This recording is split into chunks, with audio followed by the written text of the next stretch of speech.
दिन बीत गए। मैं उनका आभारी हूँ जिसने जब मैं भीतर आया तो मेरे लिए गाने का यत्न किया। बहन एनजी और बहन गर्टी, प्रभु ने आशीष दे। जब मैं ये सुनता हूँ तो ये पुरानी यादों को वापस ले आता है। आराधनालय छोड़ने के थोड़ा सा पहले हमारे यहाँ पर पूरे शरद ऋतु प्रभु यीशु के प्रकाशन की पुस्तक को प्रचार करने के लिए एक महान बेदारी थी, और मैं लगभग प्रति रविवार रात्रि वे पकड़े रहो ये गीत गाया करते थे। बहन गर्टी धन्यवाद। और आज रात्रि मैं निश्चित रूप से आनंदित हूँ कि उन्होंने हमारे लिए गाया। बहन एनजी कह रही थी कि उनका गला थोड़ा खराब है। स्वयं को अकेला ना समझे, मेरा भी है। परंतु इस प्रातः लोगों के 2.5 घंटे उपदेश सुनने के पश्चात लोगों ने कष्ट उठाया। ये मेरा छोटा सा रूप था, इसलिए मैं बाहर निकल गया जबकि भूमि थोड़ी गीली थी, और सही में मैं इसी प्रकार से लेता हूँ। परंतु मैं बस वचन से प्रेम करता हूँ, और विशेषकर वचन के साथ पवित्र आत्मा की आशीषें। और जब आशीषें दे रहा है और सहायता कर रहा है तो बस मुझे रुकने का स्थान नहीं मिलता। इसलिए आप जानते हैं कि ये कैसे है। अब संभव आज रात्रि अधिक लंबे समय तक नहीं बोलूंगा क्योंकि गला थोड़ा खरखरा रहा है, परंतु अपनी आशीषों के लिए परमेश्वर पर निर्भर कर रहा हूँ और उसकी आत्मिक सहायता के लिए, जो कि हमारे जीवन में अति आवश्यक है। और अब जैसा कि भाई नेविल ने अपने कार्यक्रम के साथ बल्कि अपने कार्यक्रम पर उद्घोषणा की है, और मेरी इच्छा है कि हर सुनने वाला उस कार्यक्रम को सुने। उन्होंने मुझसे इसे कहने के लिए नहीं कहा, परंतु कार्यक्रम के सुनने से इतनी आशीषें नहीं मिली जितनी पिछले शनिवार मिली थी। कितनों ने वो संदेश सुना है, वो मास्टरपीस श्रेष्ठ कृति WLRP 9 बजे से 9:30 बजे प्रत्येक शनिवार, नेविल ट्रायो। और मैं उस भाई से बातें कर रहा था जो रिकॉर्डिंग करता है, भाई लियो, जो कि कमरे में है, और वो इसमें इतना मगन हो गया कि उसने कहा ये कौन प्रचारक है। उसने रेडियो चला रखा था, और भाई जीन या उनमें से किसी ने कहा ये भाई नेविल हैं, ये उनका समय है। और ये वास्तव में शानदार था। केवल वही नहीं परंतु प्रत्येक। मैंने आपको कारण बताया कि मैं क्यों भाई नेविल को सुनना पसंद करता हूँ। विशेषकर इसलिए नहीं क्योंकि वो एक अच्छा प्रचारक है, परंतु क्योंकि मैं जानता हूँ वो प्रचार को जीता है, और मैं चाहता हूँ कि आप मेरे लिए उपदेश को जिए बजाय मुझे प्रचार करने के। ये अधिक प्रभावशाली होगा। और जब मैंने उद्घोषणा कर दी थी जिस पर कि मैं आज रात्रि थोड़े समय के लिए बोलूंगा। परमेश्वर अपने वचन को स्थिर रखता है, और आज प्रातः मैं मसीहत की नकल पर बोल रहा हूँ। और अब प्रभु अपने वचन के पढ़े जाने पर आशीष दे। और अब मैं वचन में से अनेक स्थानों में से पढ़ना चाहता हूँ, कम से कम 3 स्थानों से, या संभव है कुछ और, क्योंकि ये वचन है जिसके विषय में हम बोल रहे हैं। बाइबल की अंतिम पुस्तक में प्रकाशित वाक्य की पुस्तक, पूरी बाइबल पूरी हो चुकने के बाद ये प्रकाशित वाक्य के 22वें अध्याय में कलीसिया को संदेश था, और 17वें पद से आरंभ करके, और आत्मा और दुल्हन दोनों कहती हैं आ, और सुनने वाला भी कहे कि आ, और जो प्यासा हो वो आए, और जो कोई चाहे वो जीवन का जल सेंत में ले। मैं हरेक को जो पुस्तक की भविष्यवाणी की बातें सुनता है गवाही देता हूँ कि यदि कोई मनुष्य इन बातों में से कुछ बढ़ाए तो परमेश्वर उन विपत्तियों को जो इस पुस्तक में लिखी हैं उस पर बढ़ाएगा। और यदि कोई इस भविष्यवाणी की पुस्तक में से कुछ निकाल डाले तो परमेश्वर उस जीवन के पेड़ और पवित्र नगर में से जिसकी चर्चा इस पुस्तक में है उसका भाग निकाल देगा। जो इन बातों की गवाही देता है वो ये कहता है, हाँ मैं शीघ्र आने वाला हूँ। आमीन। हे प्रभु यीशु आ। प्रभु यीशु का अनुग्रह पवित्र लोगों के साथ रहे। आमीन। और फिर संत यूहन्ना 12वां अध्याय, संत यूहन्ना का और 39वें पद से आरंभ करके, इस कारण विश्वास न कर सके क्योंकि यशायाह ने फिर भी कहा है कि उसने उनकी आंखें अंधी और उनका मन कठोर किया है, कहीं ऐसा न हो कि वे आंखों से देखें और मन से समझें और फिरें और मैं उन्हें चंगा करूं। और फिर संत मती में 24वां अध्याय और 35वें पद में यीशु बोल रहा है, आकाश और पृथ्वी टल जाएंगे परंतु मेरी बातें कभी न टलेंगी। और गलतियों 1:8 में, परंतु यदि हम या स्वर्ग से कोई दूत भी उस सुसमाचार को छोड़ जो हमने तुमको सुनाया कोई और सुसमाचार तुम्हें सुनाए तो श्रापित हो।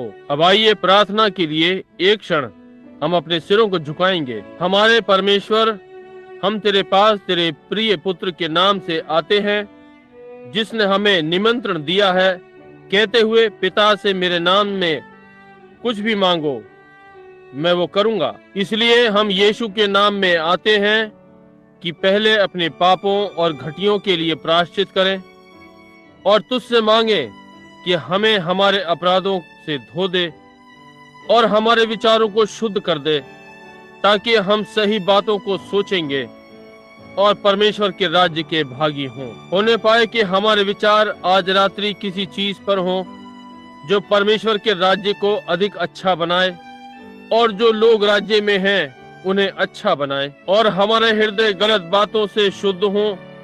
हम तेरे सन्मुख सीधी चाल चलना चाहते हैं अपने शुद्ध हाथों और शुद्ध हृदय के साथ, और ओ परमेश्वर, केवल परमेश्वर ही इसे कर सकता है। और पिता, हम प्रार्थना करते हैं कि हमारे हाथों और हृदय को शुद्ध करें, अलग होने वाले जल से हमें धो दे संसार की वस्तुओं से वचन के द्वारा। और वचन के द्वारा आपने कहा है कि तुम वचन से शुद्ध हो, और हम प्रार्थना करते हैं कि वचन आज रात्रि हमारे हृदय की गहराइयों को जांचेगा और हमारे अविश्वास से हमें शुद्ध करेगा और हमारे हृदय पवित्र आत्मा में नए हो जाएं और आज रात्रि होने पाए वो हमारे लिए उन बातों को लाए जो परमेश्वर के राज्य के लिए लाभदायक हों। प्रभु, जो निर्बल हैं उनकी सहायता करें और जो वचन पर विश्वास करने के लिए कठिनाई का सामना करते हैं। और ओ परमेश्वर, इस अंधकार और जोखिम भरी घड़ी जिसमें हम रह रहे हैं और जैसा कि हम सामने संसारिक संकटों को देखते हैं, हम केवल अपने सन्मुख अंधकार को देखते हैं।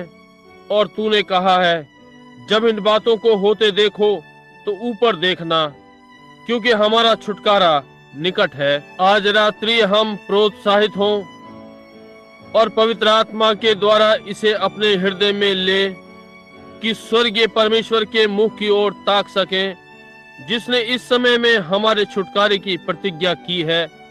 और जैसे कि यूहन्ना ने पतरस में प्रार्थना की, प्रभु यीशु तू जल्दी यही आ। और हम प्रार्थना करते हैं कि आज रात्रि आप हमें इन बातों को प्रदान करेंगे और वे सब जो बीमार और अपाहिज हैं उन्हें चंगा करें और संतों को शांति, पापियों को प्रायश्चित के लिए बुलाएं और हम सबको फिर नया कर दे ताकि आज रात्रि हम परमेश्वर के सारे हथियार बांध लें और एक सिपाही के समान युद्ध में तैयार होकर जाएं जो हमारे सामने है। अब जैसा कि हम आज रात्रि प्रत्येक प्रार्थना में एकत्र हुए हैं और हमारे ऊपर ये झंडा है, भोर का तारा मार्ग की अगुवाई कर रहा है और शत्रु की छावनी भी हमारे चारों ओर है और उनका चुनौती देने वाला आकर शेखी मारता है और कह रहा है, आश्चर्य कर्मों के वे दिन बीत गए। परंतु हे परमेश्वर, हमारे लिए एक दाऊद को उठा,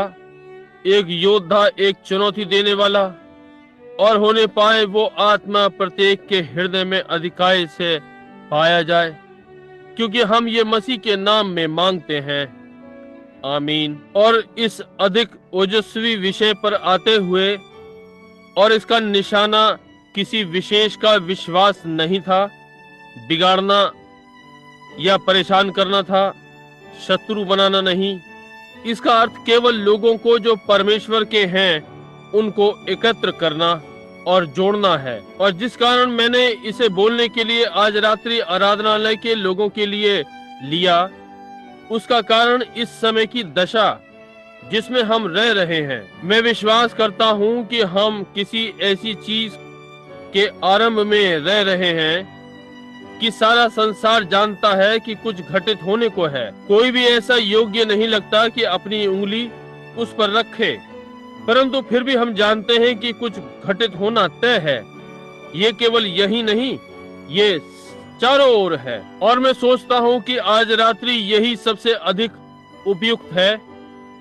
यदि हम इस समय को लेंगे जबकि लोग एक साथ एकत्र हैं कि कुछ ऐसे पर बोला जाए जो कि विशेष जोरदार कि भला हो, ताकि हम समझ सके और मसीह के सुसमाचार की एक अच्छी समझ के साथ हो जाएं, और वो समय जिसमें हम रह रहे हैं। अब आरंभ करते हुए मैं ये कहना चाहता हूँ कि अधिक समय नहीं हुआ कि मैं लूथरन के धर्म विद्यालय में था। उनके पत्र लिखने के बाद एक लूथरन भाई ने मुझसे कहा, एक बहुत ही कठोर आलोचना है डीन की, और बोल रहे थे, मुझसे बातें कर रहे थे कि मैं एक भविष्य बताने वाला हूं और बहुत सी बुरी बातें जो कि वास्तव में वे प्रमाणित नहीं कर सकते थे, क्योंकि मैंने कहा कि शैतान चंगा नहीं कर सकता है। अब यदि शैतान चंगा कर सकता है तो वो एक सृष्टि करने वाला है, और केवल एक ही सृष्टि करने वाला है, और वो परमेश्वर है। शैतान सृष्टि नहीं कर सकता। शैतान सर्वव्यापी भी नहीं है, वो केवल एक समय में एक स्थान पर होता है। उसके दुष्ट आत्माएं हर जगह उपस्थित होती हैं, परंतु परमेश्वर सर्वव्यापी है। शैतान केवल एक ही स्थान पर उपस्थित रह सकता है। परमेश्वर सर्वशक्तिमान है, शैतान की सामर्थ्य सीमित है। जब तक वो किसी को धोखा दे सके, उसके पास केवल एक ही वैध चीज है कि आपको वापस पृथ्वी की मिट्टी में ले जाए। उसके पास केवल यही चीज है, और वो फिर भी परमेश्वर की आशीष, परमेश्वर की प्रतिज्ञा के साथ है उस पुनरुत्थान के लिए। इसलिए केवल परमेश्वर ही सृष्टि करता है, और केवल परमेश्वर ही है जो कि कोशिकाओं का निर्माण कर सकता है, और कोशिकाएं सृष्टि है, और सृष्टि केवल परमेश्वर के द्वारा आती है। केवल परमेश्वर ही चंगा करता है, और दिव्य चंगाई को छोड़ और कोई चंगाई नहीं है। हमारे प्रसिद्ध डॉक्टर हड्डी को सही बैठा सकते हैं, परंतु परमेश्वर चंगा करता है। हमारे डॉक्टर अपेंडिक्स को काट सकते हैं या एक बढ़ते हुए को हटा सकते हैं, केवल वही करना ठीक है। परंतु चंगाई कौन करता है? परमेश्वर चंगाई करता है, क्योंकि केवल वही सृष्टि करता है। अब उसने कहा, हम लूथरनों का क्या है? क्या आप सोचते हैं कि आप हमें मसीही स्वीकार करते हैं? मैंने कहा, बहुत ही निश्चित रूप से। मैंने कहा, परमेश्वर का राज्य एक मनुष्य के समान है जिसने अनाज खेत में बोया, और एक प्रातः उसने जाकर देखा, और उसने देखा कि 2 छोटी कोपलें निकल आई उस आरंभ के वसंत में, और किसान ने कहा, मेरे अनाज की खेत को देखो। अब क्या उसके पास अनाज है? संभावित रूप में उसके पास है, परंतु बालों में नहीं। अब जैसे कि यदि मैं आपको एक दूं, आप मुझसे एक बांज का वृक्ष मांगे और मैं आपको एक बीज दूं, संभावित वो एक बांज का वृक्ष है, क्योंकि बांज का वृक्ष उस बीज में है। इसलिए अनाज के बीच में आपके पास अनाज है, परंतु वो केवल संभावित है, यानी अंतःशक्ति में है। आपके पास अनाज है। अब किसान ने कहा, मेरे अनाज की क्यारी को देखो, क्या ये सुंदर नहीं है? मेरे अनाज। उसने उसे अनाज कहा। अभी वो एक कोपल में था। धीरे धीरे वो कोपल बढ़ने लगी, जब तक वो बढ़कर छोटा पौधा नहीं बन गया। छोटा पौधा वो है जहां परागकण आते हैं या पौधे से परागकण गिर जाते हैं, जिससे अनाज की उत्पत्ति होती है, नर और मादा के मध्य लैंगिक संबंध। अब क्या हो यदि पुष्प या बल्लड़, वो छोटा पौधा अपनी पुरानी वाली पत्ती को देखकर कहे, अब मुझे इससे क्या लेना देना है, तू तो दृश्य में भी नहीं है, मैं भिन्न प्रकार की चीज हूँ, मैं अब थोड़ा बड़ा पौधा हूँ, मैं ही हूँ जिसे पहचाना गया है, तेरा कोई कार्य नहीं है। परंतु फिर भी बिना पत्ती के अन्न परागण नहीं कर सकता, क्योंकि छोटा पौधा पत्ती पर गिरता है, वहीं जहां से बाल निकलती है, और वहीं जीवन जो पत्तियों में है, पत्ती भी छोटे पौधे में है। धीरे धीरे बाल आती है और बाल आती है, अन्न, और तब दाना पौधे से कहता है, मुझे तुझसे क्या लेना देना, नहीं, तू तो दृश्य में भी नहीं है। परंतु यदि वह छोटे पौधे में नहीं होता तो अन्न का दाना भी नहीं होता। इसलिए बात यह है कि अंकुरित पौधा लूथरन की बेदारी थी और छोटा पौधा मेथोडिस्ट की बेदारी थी। और बाल ये बेदारी है, परंतु सब मिलाकर एक ही आत्मा, वही जीवन जो अन्न के छोटे पौधे में आरंभ से था, वही जीवन दाने में है। अब केवल बात यह है कि पेंतिकोस्तल, मेरा अर्थ वास्तविक पेंतिकोस्तल, ना कि कहलाने वाला, परंतु वास्तविक पेंतिकोस्तल संदेश और कुछ नहीं, परंतु उसी बात का वापस आना जो भूमि में गया था, जो कि लूथरन, मेथोडिस्ट, बैप्टिस्ट, प्रेस्बिटेरियन में बंद होकर निकला। समझे? अब बस ये बाल में आ गया है। और अब मैं जितना कि मैं इस बयान को देने से घृणा करता हूं, उसमें कुछ फफूंदी उग रही थी। और आप किसान लोग जानते हैं कि ये क्या होता है। ये कुछ ऐसा होता है जो कि बाल की नकल होती है। अब यही है जिसको हम आज रात्रि काटना चाह रहे हैं, क्योंकि यदि आप इसे दाने पर से न हटाएं तो ये पूरे भाग को खराब कर देगा। इसलिए ये एक चीज है जिसे मैं स्पष्ट करना चाहता हूं कि सारे नामधारी कलीसियाओं के लोग, जैसे कि वे सब एक महान समय से होकर निकले हैं, तो वो तब पक रहा था और अब कलीसिया बीज में है और ये वही चीज लाएगी जो भूमि में गया था। इसलिए ये पूर्णतः परिपक्व कलीसिया है जिसमें हम रह रहे हैं। और एक भाग दूसरे भाग को इस प्रकार से नहीं कह सकता, क्योंकि वे अपने समय में अच्छे रहे थे और वे परमेश्वर की दृष्टि में अन्न के भाग में थे। इसलिए हम किसी को नीचा नहीं करना चाहते, परंतु आजकल कुछ शिक्षाएं हैं, विशेषकर संसार में फैला हुआ प्रसारण, जो परमेश्वर के वचन को छोटा करता है और ये कह रहा है कि परमेश्वर कलीसिया में रहता है और वो वचन में नहीं। मैंने एक प्रसिद्ध शिक्षक को सुना, कुछ सालों पहले बोला, आपको बाइबल कहां से मिली? मैं समझता हूं कि ये परमेश्वर की इच्छा थी कि आपके लिए स्वर्ग में बाइबल लिखे और कुछ छोटे स्वर्गदूतों को दे, और वे स्वर्ग के गलियारे से नीचे उतरे और आप लोगों को इसे भेंट में दिया और कहा कि बाइबल की शिक्षाओं को कोई भी नहीं जी सकता और ये सही विश्वसनीय नहीं है, और वे पहली आरंभिक कलीसिया होने का दावा करते हैं। और अब वे लोग, वे जो उस आराधनालय में जाते हैं, हमारे समान पुरुष और स्त्रियां हैं और वे प्रेम करते और खाते पीते हैं। और क्या इसे रोकने की कोई विधि है? नहीं, क्योंकि बाइबल कहती है ये इसी प्रकार से चलेगा और ये ठीक बात है। परंतु आपका उत्साह बढ़ाने के लिए मैं आपको स्पष्ट करना चाहता हूँ कि मैं विश्वास करता हूँ कि ये परमेश्वर का पूरा, न असफल होने वाला शुद्ध वचन है, जिसमें कुछ भी न मिलाया या निकाला जा सकता है। ये परमेश्वर का अपनी कलीसिया के लिए एक पूरी योजना है। पहले से बनी हुई नेव को छोड़ मनुष्य कोई नेव नहीं बना सकता। आप इसे समझे? इसलिए मैं परमेश्वर के ना असफल होने वाले वचन का विश्वास करता हूँ। मैंने उनमें से कुछ लोगों से कहा, आपने कहां पर कहा है कि बाइबल आपकी कलीसिया थी?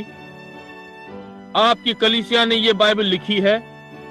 हाँ, हमारे संतों ने ये बाइबल लिखी है। मैंने कहा, तो फिर ये इस प्रकार से क्यों लिया गया था कि आज आप इस बाइबल से इतने भिन्न हैं? अच्छा, उसने कहा, आप देखिए, वे लोग उस एक युग में रह रहे थे, हम दूसरे युग में रहते हैं। परंतु मैंने कहा, परमेश्वर तो सारे युगों में रहा और बाइबल यदि ये प्रेरणा से हुई, ये तो न असफल होने वाला परमेश्वर है जिसने इस बाइबल को लिखा है।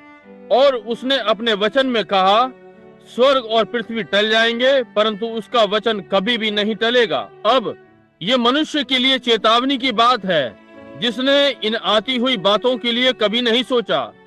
परंतु यदि आप केवल ये जानते हैं कि ये तो केवल वचन को पूरा कर रहा है, और जितनी घृणा मुझे ये कहने को आती है कि अमेरिका में और हमारे कल्पनाएं और चीजें जो आज हमारे इस कहलाने वाले धर्म में चल रही हैं, इन्हें नीचा नहीं कर रहा हूँ, परमेश्वर के लोग उनमें रहते हैं। परंतु मैं ये कहना चाहता हूँ कि जिन्होंने कैथोलिक और प्रोटेस्टेंट दोनों को साथ साथ लिया है, उससे ये अमेरिका में आ गया है वचन की शिक्षा से, और उन्होंने तंत्र को अपनाया। और ये तंत्र बुद्धि की व्यवस्था है जो बजाय वचन के शान दिखाने का प्रतिनिधित्व करती, और अमेरिका के लोग मोहकता पे गिरते हैं और अमेरिकन लोग देवियों के आराधना का स्थल हो गए हैं। मुझ में महिलाओं के लिए बहुत ही गहन और ऊंचा सम्मान है। एक मेरी माँ है और मेरी पत्नी और मेरे पास युवा पुत्रियां, और एक महिला जो अपने स्थान को बनाए रखती है, और एक सभ्य महिला। उद्धार को छोड़ उससे अधिक मूल्यवान कुछ नहीं हमारे राष्ट्र के लिए, एक वास्तविक महिला से। परंतु जब स्त्री की पूजा करने की बात आती है तो फिर आप बाइबल की योजना से बाहर हैं।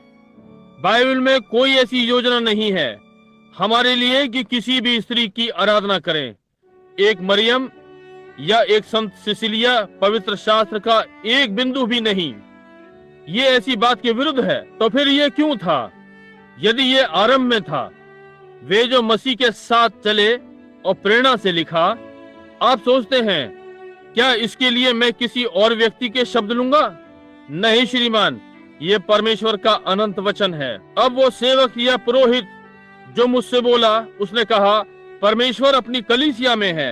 मैंने कहा परमेश्वर अपने वचन में है। बाइबल ने कहा है परमेश्वर अपने वचन में है।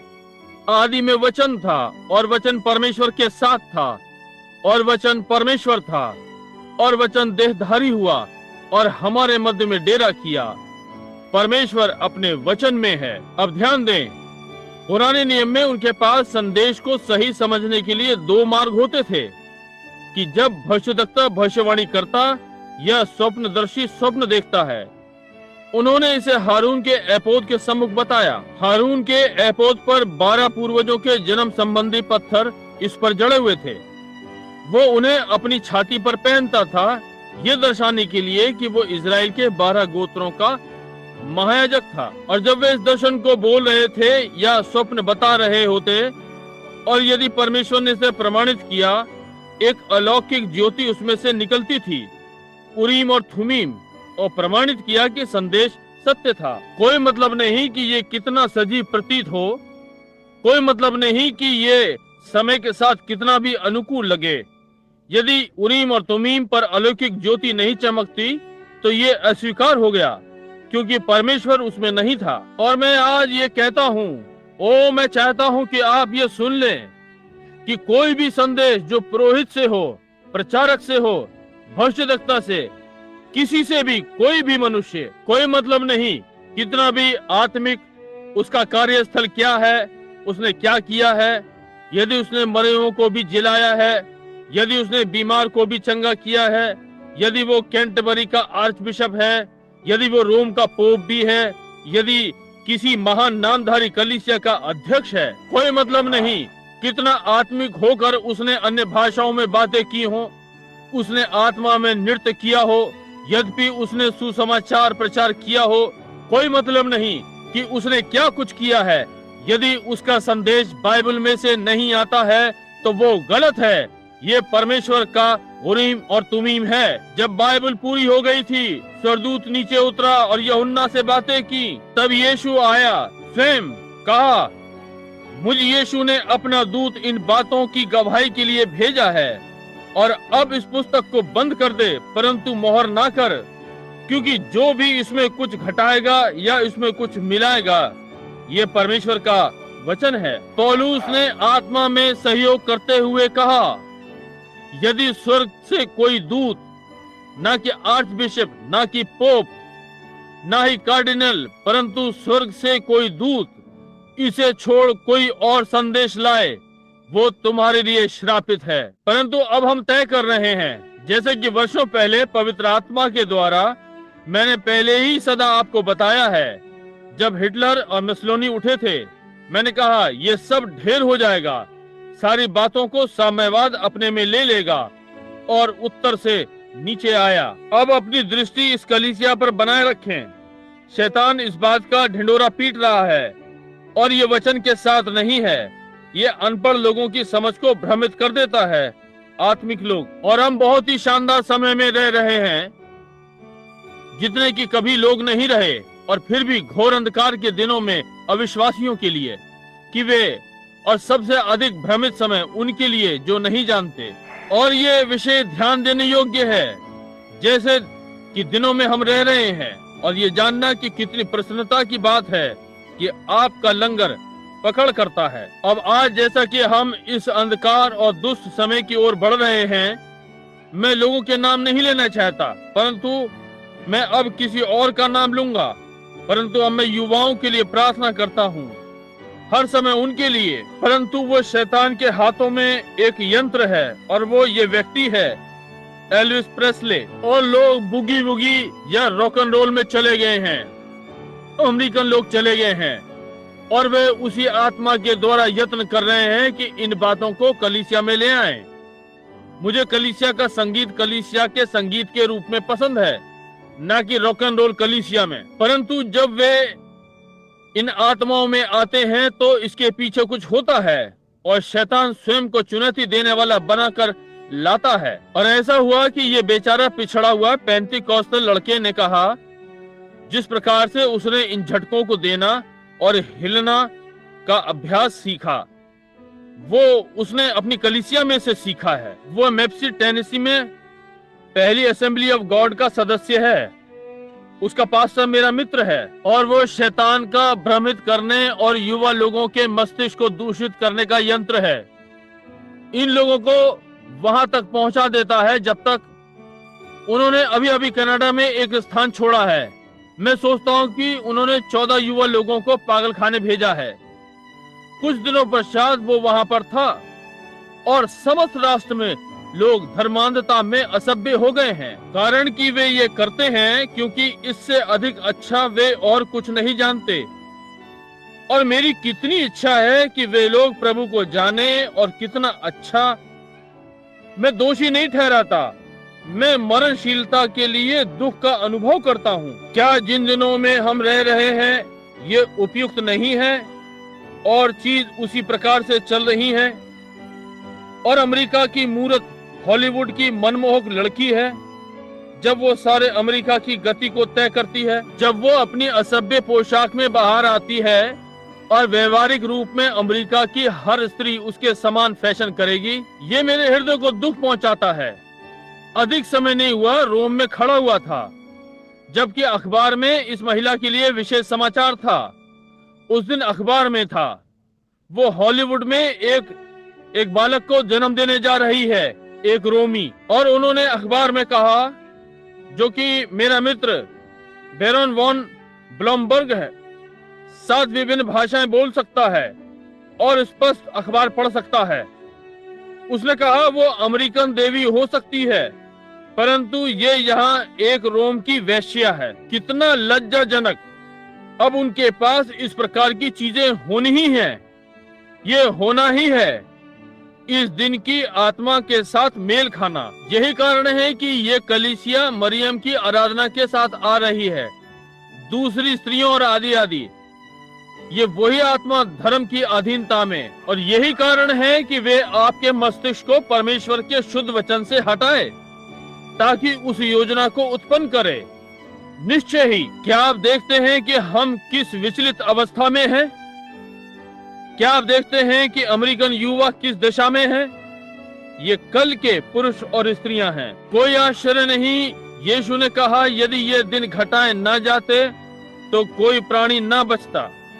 इसलिए मैं अपने विचारों को यहाँ आधारित कर रहा हूँ कि हम अंत समय में हैं। प्रभु यीशु जल्दी ही आएगा। परंतु आज की आत्मा, क्या आप देख सकते हैं कि क्या घटित हुआ? इसके पहले ये महान विनाश आए कि पशु की छाप को लाए और वचन को पूरा करे, लोगों को विवश करने के द्वारा, जैसे कि दूसरे राष्ट्रों में पकड़ करने के बाद वे लोग जो इसे स्वीकार नहीं करते उन पर इन चीजों का दबाव डालते हैं, पीड़ा का कारण और आने का बहिष्कार। क्या आप देख सकते हैं कि अमेरिका मोहकता और देवियों के लिए गिर गया है, और ये भुगतान है शैतान शरीर के आयाम में अपना प्रतिनिधित्व करने के लिए मार्ग बना रहा है।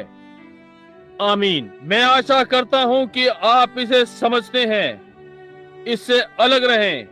मैं चिंता नहीं करता कितने डीडी पीएचडी या जो भी इसके पक्ष में है, ये एक झूठ है। हर मनुष्य का वचन झूठा हो और मेरा सच्चा, प्रभु ने कहा है, क्योंकि आकाश और पृथ्वी टल जाएंगे परंतु मेरा वचन कभी ना टलेगा। परमेश्वर के अनंत वचन की मांग ये है कि मनुष्य को फिर से जन्म लेना होगा।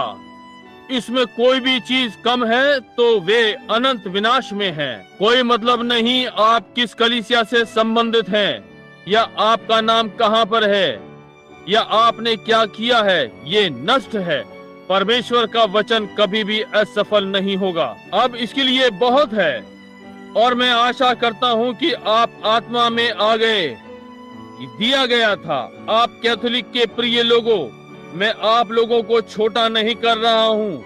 आप लोग मेरे मित्र हैं, और यदि आप नहीं थे तो क्या उद्देश्य है?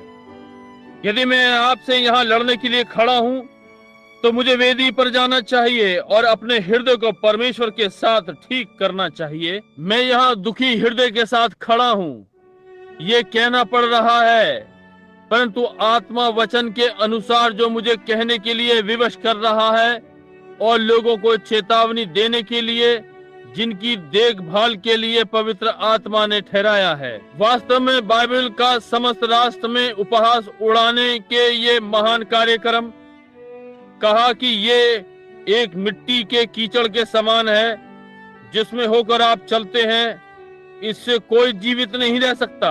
ये ठीक है जहां तक शरीर का संबंध है, परंतु पवित्र आत्मा वो है जो एक व्यक्ति पर प्रभुता करता है और उसकी अगुवाई करता है।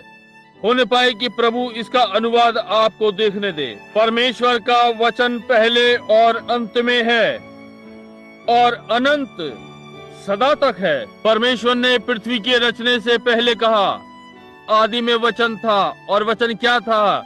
ये विचार का प्रगटीकरण। वो पिता परमेश्वर ने छुटकारे की योजना को देखते हुए उसने इसे देखा और देखा कि शैतान ने क्या किया, और उसने सोचा, उसने केवल एक ही योजना देखी। इस समय यह केवल विचार था, परंतु जब उसने इसे प्रकट किया तो ये वचन हो गया। और एक समय वचन ये कभी भी नहीं मर सकता, इसे अनंत होना ही है, क्योंकि उसका वचन उसके समान असफल नहीं हो सकता। उसका वचन जैसे वो जीवन रहित नहीं हो सकता, वैसे ही ये भी जीवन रहित नहीं हो सकता। उसका वचन। पुराने लोगों ने युगों से होते हुए इस बाइबल को पढ़ा। ये प्रेरणा युक्त भक्त मंडलियां थीं जब से ये लिखा गया था। मैं आपको एक पत्र लिखूंगा, आप इसकी सराहना कर सकते हैं, कहते हुए, भाई ब्रैनम, मैं आपके पत्र की सराहना करता हूँ।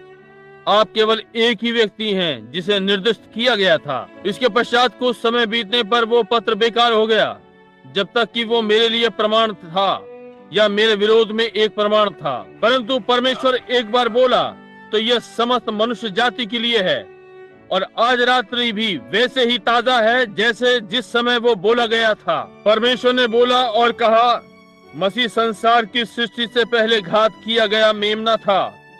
जब परमेश्वर ने अपनी योजना सोची और उसका मस्तिष्क और ये बोला, मसीह वही बलिदान हुआ, यद्यपि वास्तव में वो 4000 वर्षों बाद तक घात नहीं हुआ था। और वहाँ परमेश्वर ने अपने पूर्व ज्ञान में होते हुए देख लिया कि कौन बचाया जाएगा, कौन नहीं बचाया जाएगा।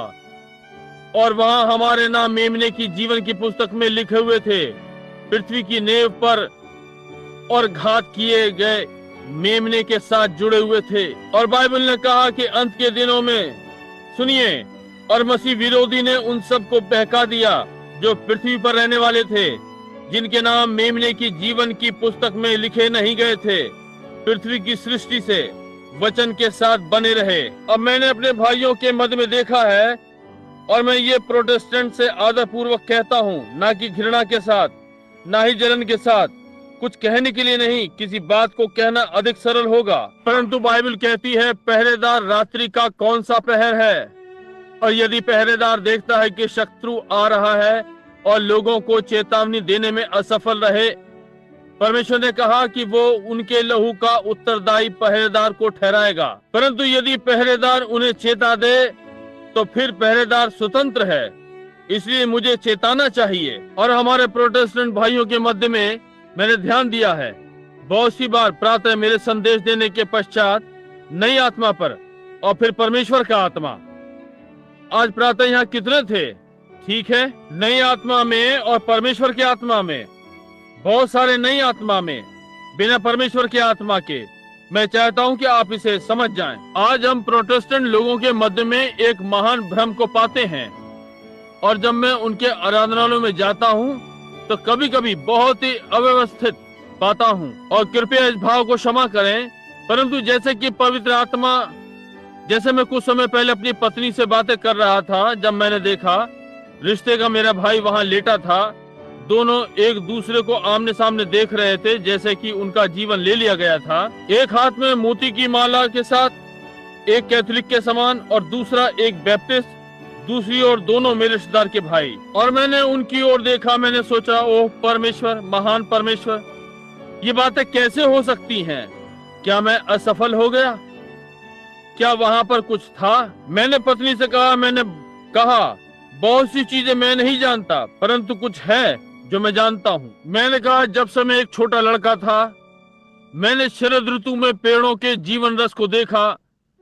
वर्ष के जाते हुए उस पेड़ में नीचे की ओर चला जाता है और जड़ों में स्वयं को छिपाने के लिए चला जाता है और जाड़े में स्वयं को गर्म रखता है। मैंने इसे अलौकिक में देखा। वसंत में वापस आता है, अपने साथ पत्तियों को ले आता है और फल को। मैंने गर्मियों में फूल को उसकी सुंदरता में देखा है। कोहरे में, जाड़े में अपने सिर को झुकाए रहता है और मर जाता है, और बीज और गूदा नाश हो जाता है। और तब मैंने वर्ष के वसंत में देखा कि फूल फिर उठता है। मैंने कहा, मैं विश्वास करता हूँ, मैं जानता हूँ कि वे ये करते हैं। मैं विश्वास करता हूँ वो जो यहोवा परमेश्वर कहलाता है। मैं विश्वास करता हूँ यहोवा परमेश्वर ये करता है, वो प्रकृति को चलाता है। मैंने उस पर ध्यान दिया है।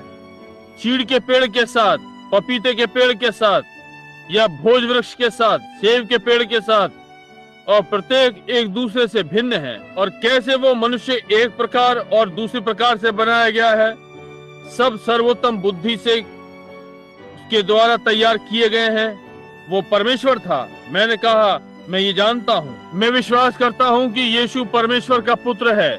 मैं विश्वास करता हूँ कि अपने शरीर में वो एक मनुष्य था।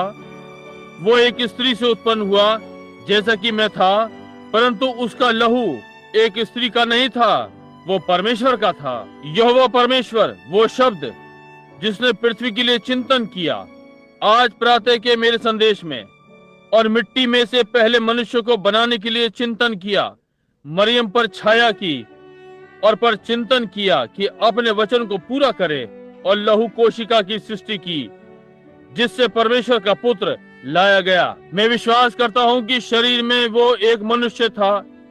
मैं उसके प्राण में विश्वास करता हूँ वो परमेश्वर था। वो प्रकट हुआ, परमेश्वर पृथ्वी पर था, परमेश्वर मसीह में था, स्वयं में संसार को मिला रहा था। मैं विश्वास करता हूँ कि वो केवल एक साधारण मनुष्य नहीं था, न ही वो एक भविष्यद्वक्ता था, वो परमेश्वर था, इमैनुएल। मैं अपने संपूर्ण हृदय से विश्वास करता हूँ कि ये सत्य है। मैं इस सत्य को प्रमाणित नहीं कर सकता, क्योंकि यदि मैं कर सकता होता तो ये विश्वास से नहीं होता। परंतु मैं विश्वास करता हूँ कि पेड़ आते जाते हैं। मैं जानता हूँ कि फूल आते जाते हैं। मैं जानता हूँ कि सारी सृष्टि घूमती है, संसार अपनी परिक्रमा में स्थिर है किसी महान सर्वोच्च सामर्थ्य के द्वारा। और दूसरी चीज जो मैं जानता हूँ कि परमेश्वर के अनुग्रह के द्वारा कुछ है जो मेरे पास आता है स्वर्गदूत के रूप में, एक ज्योति, और वो मुझसे बातें बताता है कि क्या घटित होने जा रहा है, और मैं इसे देखता हूँ। मैं जानता हूँ कि ये स्वाभाविक नहीं है। वो मुझे आने वाले वर्षों की बातें बताता है। कभी भी एक बार भी असफल नहीं हुआ। मैं विश्वास करता हूँ कि ये वही परमेश्वर है जो यूसुफ के साथ था, जो डैनियल के साथ था, जो एलिया के संग था। मैं विश्वास करता हूँ कि ये वही पवित्र आत्मा है जो इजराइल के बालकों को अग्नि स्तंभ के द्वारा मार्गदर्शन करके ले गया। इसलिए मैं संतुष्ट हूँ कि कुछ है, कि बाइबल सही है, क्योंकि हर सृष्टि, हर चीज जिसे मैं विश्वास करता हूँ, हर चीज जिसे मैं देखता हूँ, जिसे मैं सिद्ध नहीं कर सकता, इस बाइबल के द्वारा सिद्ध होती है कि ये सत्य है। मैं यीशु को देखता हूँ। वो नहीं था जिसे यहूदी जो सोचा करते थे उसने हर बात को पूरा किया जो मसीह होने के लिए थी। वो मसीह था और मैं देखता हूं उन लोगों पर आत्मा था। देखिए, ये यहाँ आता है और उन्हीं कार्यों को करता है। इसलिए मैं जीवित परमेश्वर के वचन का दृढ़ विश्वासी हूँ। कोई मतलब नहीं कितनी भी बेतुकी बातें उठें। मैं कलीसियाओं में गया हूँ और अब मैं ये आदर भाव से कहता हूँ, मैं कलीसियाओं में बहुत बार पाया है। मैं विश्वास करता हूँ कि कलीसिया में लोग एक दूसरे की आत्मा को लेते हैं बजाय पवित्र आत्मा के। आप कलीसिया में जाएं और देखें, जैसे पास्टर झटके मारता है अपने सिर को, सारी कलीसिया भी वही करेगी। आप कलीसिया में जाएं जहां पास्टर कहता है उसके हाथों में से तेल निकल रहा है। पहली बात, आप जाने सारा झुंड इसका विश्वास करता है और ये उसके पास है। ऐसी कलीसिया में जाएं जहां बहुत नाचना और कूदना और चारों ओर भागना होता है। मैं इन बातों को दोषी नहीं ठहरा रहा हूँ, मैं तो जो देखा है उस आधार पर बोल रहा हूँ, ताकि आपके सामने एक विषय को रख रहा हूँ। यदि आपका ऐसा पास्टर यानी सेवक है जो बहुत ही भावुक है, तो सारी भक्त मंडली भावुक हो जाएगी। आपके पास ऐसा सेवक है जो औपचारिक और रूखा हो, और सारी की सारी मंडली औपचारिक और रूखी होगी। मैं विश्वास करता हूँ कि आप एक दूसरे की आत्मा को ग्रहण करते हैं। एक भले मनुष्य और एक बुरी स्त्री को लें, उन्हें एक साथ रखें, एक दूसरे पर जाएगा। या तो वो मनुष्य बुरा हो जाएगा या एक भली स्त्री। आप जब तक दो जन आपस में सहमत ना हो, वे एक साथ नहीं चल सकते। और मैं ये आदर पूर्वक कह सकता हूँ कि बाइबल में अपने संपूर्ण हृदय से मैंने जो मुझ में है उससे पूरा यत्न किया है कि कभी भी झगड़ालू ना बनूं, क्योंकि वो दर्शन जिस प्रातः मैंने कोने का पत्थर रखा था, कहा वचन प्रचार कर, सुसमाचार फैलाने वाले का कार्य कर, अपनी सेवकाई को सिद्ध कर दे, क्योंकि ऐसा समय आएगा जब वो सही शिक्षा को नहीं मानेंगे, परंतु अपनी कानों की खुजली के कारण बहुत सारे प्रचारक जमा कर लेंगे। सत्य से फिरकर कथा कहानियों पर मन लगाएंगे। सत्य क्या है? तेरा वचन सत्य है। यूहन्ना 17। पिता उन्हें सत्य से पवित्र कर, तेरा वचन सत्य है। अब और यदि मैं दोषी हूं तो परमेश्वर से प्रार्थना करता हूं कि मुझे क्षमा करे, परंतु मैं अपने पूरे हृदय से लोगों के सामने वचन रखना चाहता हूं ताकि वो आत्मा उतरे। जब मैं न्याय में खड़ा हूं तो किसी अजीब मेंढकों की आत्मा जो लोगों में से कूद कर आती है, या कीड़े उड़ने वाले, या ऐसे ही कुछ, या तेल जो हाथों से टपक रहा हो, ना हो, परंतु जीवते परमेश्वर के वचन के आत्मा जो इस बाइबल में लिखी है, बाइबल के व्यवहार के साथ। इसी के लिए मैंने बहुत यत्न किया है। अब अपने विचार को बाइबल के चरित्रों पर आधारित करते हुए आज रात्रि एक लेते हैं, ताकि अपने विचारों को एक साथ कर लें, उन्हें साथ साथ मिलाकर उन्हें आपके सामने उपस्थित करूं। तब आप जो चाहें वही करें जो परमेश्वर आपके हृदय पर रखे। आइए, पहला राजा 22वां अध्याय। हम पाएंगे कि एक मनुष्य था, आहाब नाम का एक राजा। वो एक शक्तिशाली राजा और योद्धा था और एक महान पुरुष था, परंतु गुनगुना किनारे का विश्वासी। उसका नाम आहाब था। अंततः भविष्यद्वक्ता एलिया, जो कि प्रमाणित भविष्यद्वक्ता था, जिसने आहाब के नष्ट होने की घोषणा की। एलिया के वर्षों के बीतने के पश्चात वहाँ एक मीका नाम का एक भविष्यद्वक्ता था। इसलिए यहोशापात उसका पिता एक धर्मी पुरुष था जो कि यहूदा का राजा था। आहाब से मिलने के लिए आया, इजराइल के राजा से। आहाब का वैभव भरा राज्य था। अब उस वैभव भरे महान राज्य पर ध्यान दें। एक महान वैभव भरा राज्य, क्योंकि उसकी एक रंगी पुती पत्नी जिजाबेल थी और उसने अपने राष्ट्र की मूर्तों के लिए सारे राज्य को फुसला दिया था, सिवाय चुने हुओं के। भाइयों, क्या आप उसी आत्मा को आज सारे अमेरिका में कार्य करते हुए देख सकते हैं? वे छोटी छोटी जिजाबेलें परमेश्वर के पुत्रों को बहकाने वाली आत्मा, मसीह से अलग करने वाली। मैं ये उपहास में नहीं कह रहा हूं, ये उपहास करने का स्थान नहीं है, ये प्रचार मंच है। ये परमेश्वर का न्याय सिंहासन है और परमेश्वर का वचन न्यायी था। ये उसका न्याय है, ये वचन है। अब ध्यान दें, ये छोटी महिला, छोटी प्यारी सी वो होनी चाहिए, परंतु उसने राष्ट्र शासन कर लिया था। और आज हम किसके द्वारा शासित हैं? स्मरण रखिए, मैंने ये पूर्व अनुमान बताया है कि अमेरिका स्त्री प्रेमी है, ये स्त्री का उपासक है। अमेरिका में आत्मा पूर्णतः स्त्रियों की शासित है। ये छोटी महिलाएं हॉलीवुड पर आ सकती हैं, वे सड़क पर जा सकती हैं और सब शराब खानों से अधिक लोगों को नरक में भेज सकती हैं।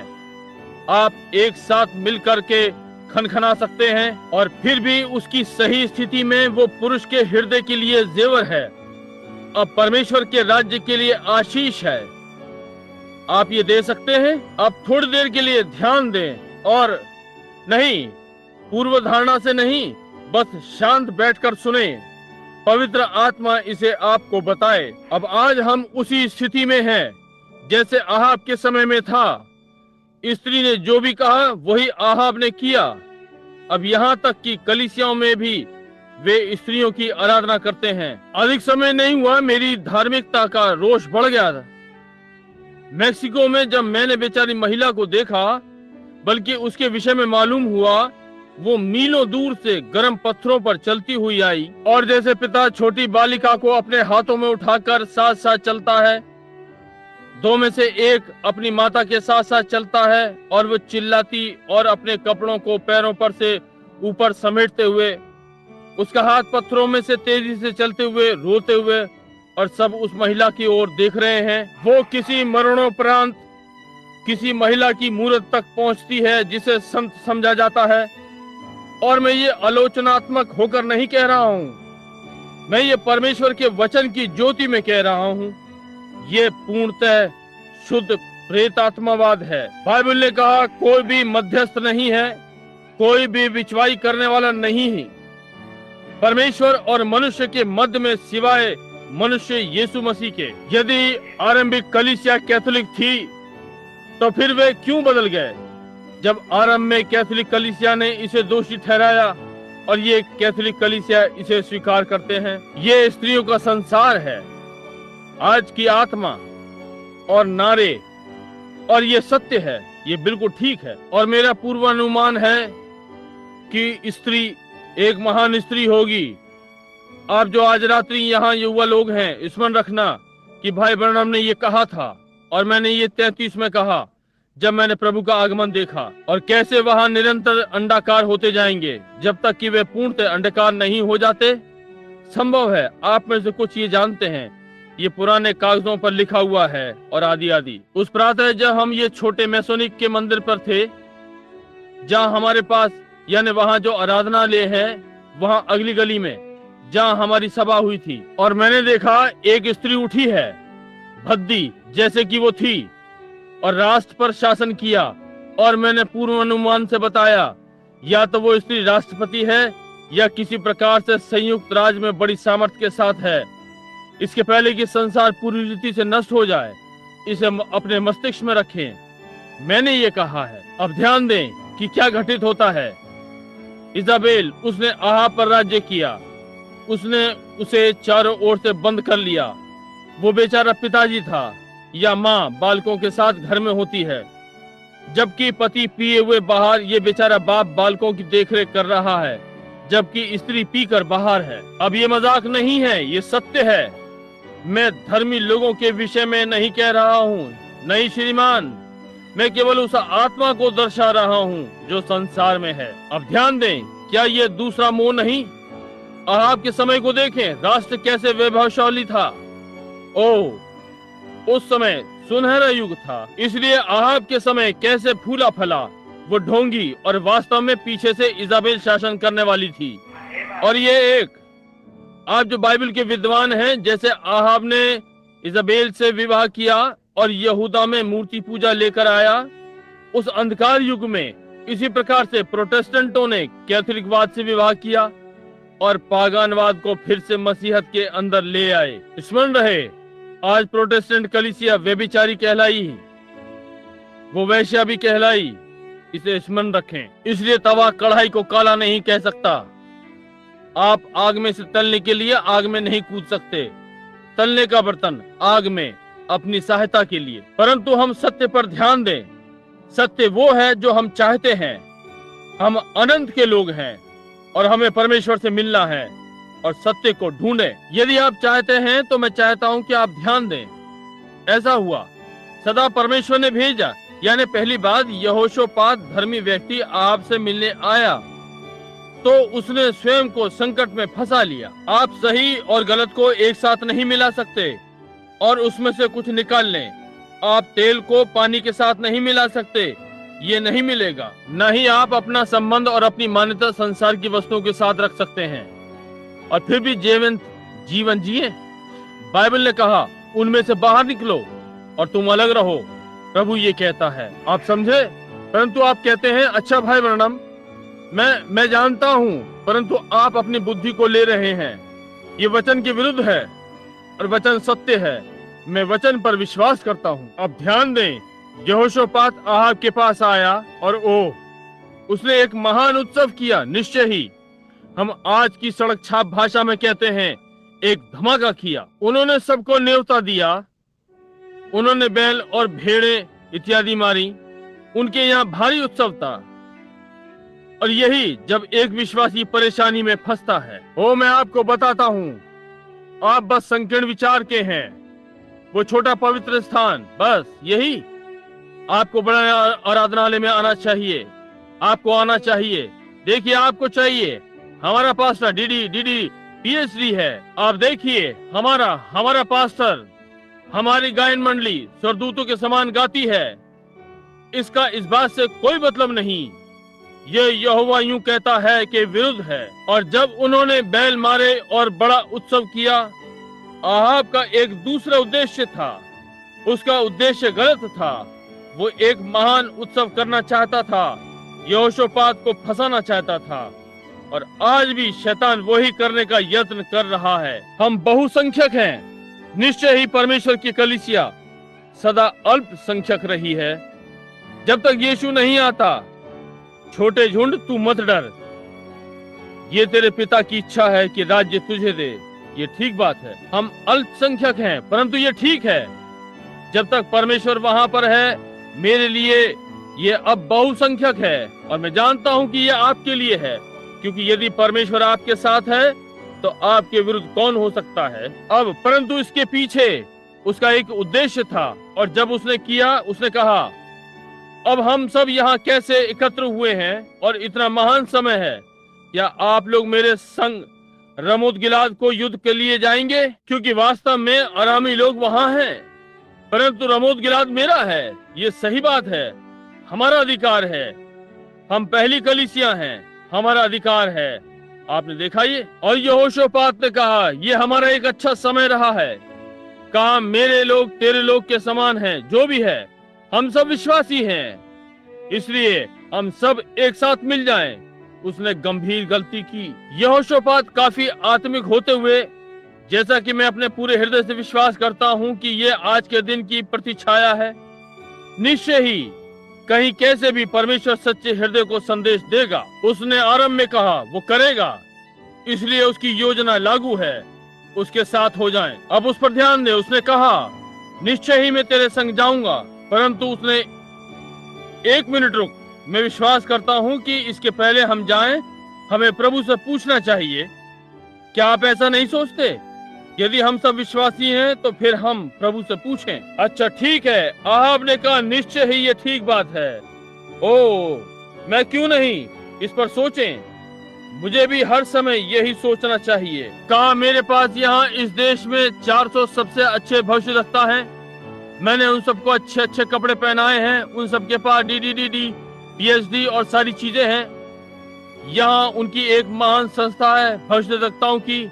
इसलिए मैं उन सबको यहाँ पर लाऊंगा और हम देखेंगे कि वे क्या कहते हैं। आप जानते हैं ये बात यहोशापात को बिल्कुल ठीक प्रतीत नहीं हुई, ठीक नहीं। इसलिए वे जाकर उन्हें ले आए और सारे के सारे 400 भविष्यद्वक्ता, बढ़िया खाते पीते, अच्छी पोशाक, आहाब ने उन्हें अपने खर्चे से खिलाया पिलाया, क्योंकि उसने उनसे ठीक वही करवाया जो उसने करने को कहा। आप उसी स्थान पर हैं, ठीक वहीं आप हैं। और निश्चय ही हमारे पास यहाँ शानदार आराधनालय है, बड़े महान स्थान। परंतु बहुत सी बार यदि प्रचारक 20 मिनट से अधिक प्रचार करता है तो डीकन बोर्ड उसे बाहर निकाल कर खड़ा कर देता है। परंतु आपके हृदय को आशीष मिले, परमेश्वर का जन उस अर्थहीन बात को नहीं सुनेगा। ठीक है, यदि वो पाप पर अधिक जोर देगा तो सारी भक्त मंडली उसे वोट देकर बाहर कर देगी। परंतु ये क्योंकि वो एक नामधारी संस्था में है, परंतु परमेश्वर की कलीसिया में आप ना तो वोट से भीतर आए या बाहर किए गए हैं, आपने इसमें जन्म लिया है एक बार अनंत सदा के लिए। केवल परमेश्वर आपको बाहर कर सकता है और उसने अपनी शपथ खाई कि वो ये कभी नहीं करेगा। आमीन। इसके पहले कि वो आपको भीतर लेता, वो जानता है कि आप किस चीज के बने हुए हैं। वो अपना कार्य संस्थाओं के समान ढीला ढाला नहीं चलाता कि उन्हें 30-30 दिनों या 60 दिनों या 90 दिनों के लिए परख अवधि में रखते हैं। वो उनके बोलने से पहले जानता है, इसके पहले कि वे कलीसिया में आते, वो ठीक ठीक जानता है कि वे कैसे बने हैं। यही कारण है, फिर से जन्म लेना ही है। अब जब वो उन सबको वहां ले आता है और वो अपने सिंहासन पर आ जाता है और दूसरा अपने सिंहासन पर आता है और वे वहां बैठते हैं और कहा, सारे प्रचारकों और भविष्यद्वक्ताओं को बुलाओ। और वे सब आगे और अपनी युक्तियां चलाईं और उनका एक महान समय था। ये ठीक बात है। उसने कहा, क्या वे अच्छे नहीं दिखाई पड़ते? वो भाषा जो वे बोल रहे हैं, इसे सुनिए। ओ, आप देखिए कितनी भली प्रकार से वे बोल सकते हैं। ओ आमीन। और ये सारी युक्तियां जो इन्होंने की हैं, और ये सब गड़बड़ हो गए हैं जो भी इनके पास था। इसलिए जब पहली बात आप जानते हैं, उसने कहा, जाओ, प्रभु कहता है, जाओ, चढ़ जाओ। उसने कहा, अब तुम देखो यहोशापात, देखो, आखिर तो मैं ठीक ही था। क्यों? उन्हें मालूम है कि क्या कहना है। वे भली प्रकार जानते हैं कि क्या कहना है, या उन्होंने अपने विश्वास पत्र खो दिए हैं। ओ हाँ श्रीमान, जिला के लोग आए और प्रांत के पुरोहित, और मेरा अर्थ है उन्हें तुरंत ही बाहर निकाल दिया गया यदि उन्होंने अच्छी बातें नहीं कही उसके विषय में जो उन्हें खिलाता है, क्योंकि जो भी है वे कुल मिलाकर उस भोज्य पदार्थ को जानते हैं। मैं आनंदित हूँ कि एक छिदा हुआ हाथ था जो परमेश्वर की कलीसिया को खिलाता है। ध्यान दें, तब मैंने उन सारी भविष्यवाणियों को देखा। ओ हाँ राजा, यहोवा यूं कहता है, चढ़ जाओ। और अब अनोखी बात यह है, वे वास्तव में प्रेरित थे। परंतु अब ध्यान दें, परंतु इस प्रकार की प्रेरणा परमेश्वर के जन पर प्रभाव नहीं डालती। यहोशापात ने उससे कहा, एक मिनट रुकिए, मैं विश्वास करता हूँ कि मैंने यहाँ गलती की है, कुछ गड़बड़ है। मुझे इन लोगों के साथ नहीं मेल मिलाप करना चाहिए। समझे? बैल अपने मालिक के खूंटे को जानता है। समझे? उसने कहा कुछ, ओ मुझे क्षमा करें आदरणीय राजा आहाब, परंतु क्या आपके पास कोई और भविष्यद्वक्ता नहीं है? क्यों? आहाब कहेगा, अच्छा देखिए, 401 मत और हमारे सबसे अधिक ज्ञानी लोग, और यहाँ सब एक मत हैं। कहा कि ये परमेश्वर की इच्छा है, ये परमेश्वर की इच्छा है। उसने कहा, ये ठीक नहीं जान पड़ता। उसके हृदय की गहराई में आमीन। ओ क्या आप तैयार हैं? ये है, वो जान गया कि ये परमेश्वर का सा शब्द नहीं है। उसने कहा, क्या कोई और नहीं है? आहाब ने कहा, अब सुनिए, हाँ हमारे पास एक पवित्र शोर करने वाला है, एक है मिकाया नाम का, परंतु मैं आपको बताता हूँ कि मैं उससे घृणा करता हूँ। ओ हाँ, हमारे यहाँ एक है, एक और है, परंतु वो हमारी संस्था से संबंधित नहीं है। उन्होंने उसे बहुत पहले बाहर निकाल दिया था। वो वहीं कहीं पहाड़ पर है, उसका नाम मिकाया है। यहोशापात ने कहा, मैं थोड़ा उससे सुनना चाहता हूँ कि वो क्या कहता है। आमीन। देखा आपने आज का प्रतीक। उसने कहा हाँ, परंतु वो हठधर्मी है, वो मेरे लिए हमेशा बुरी बातें कहता है।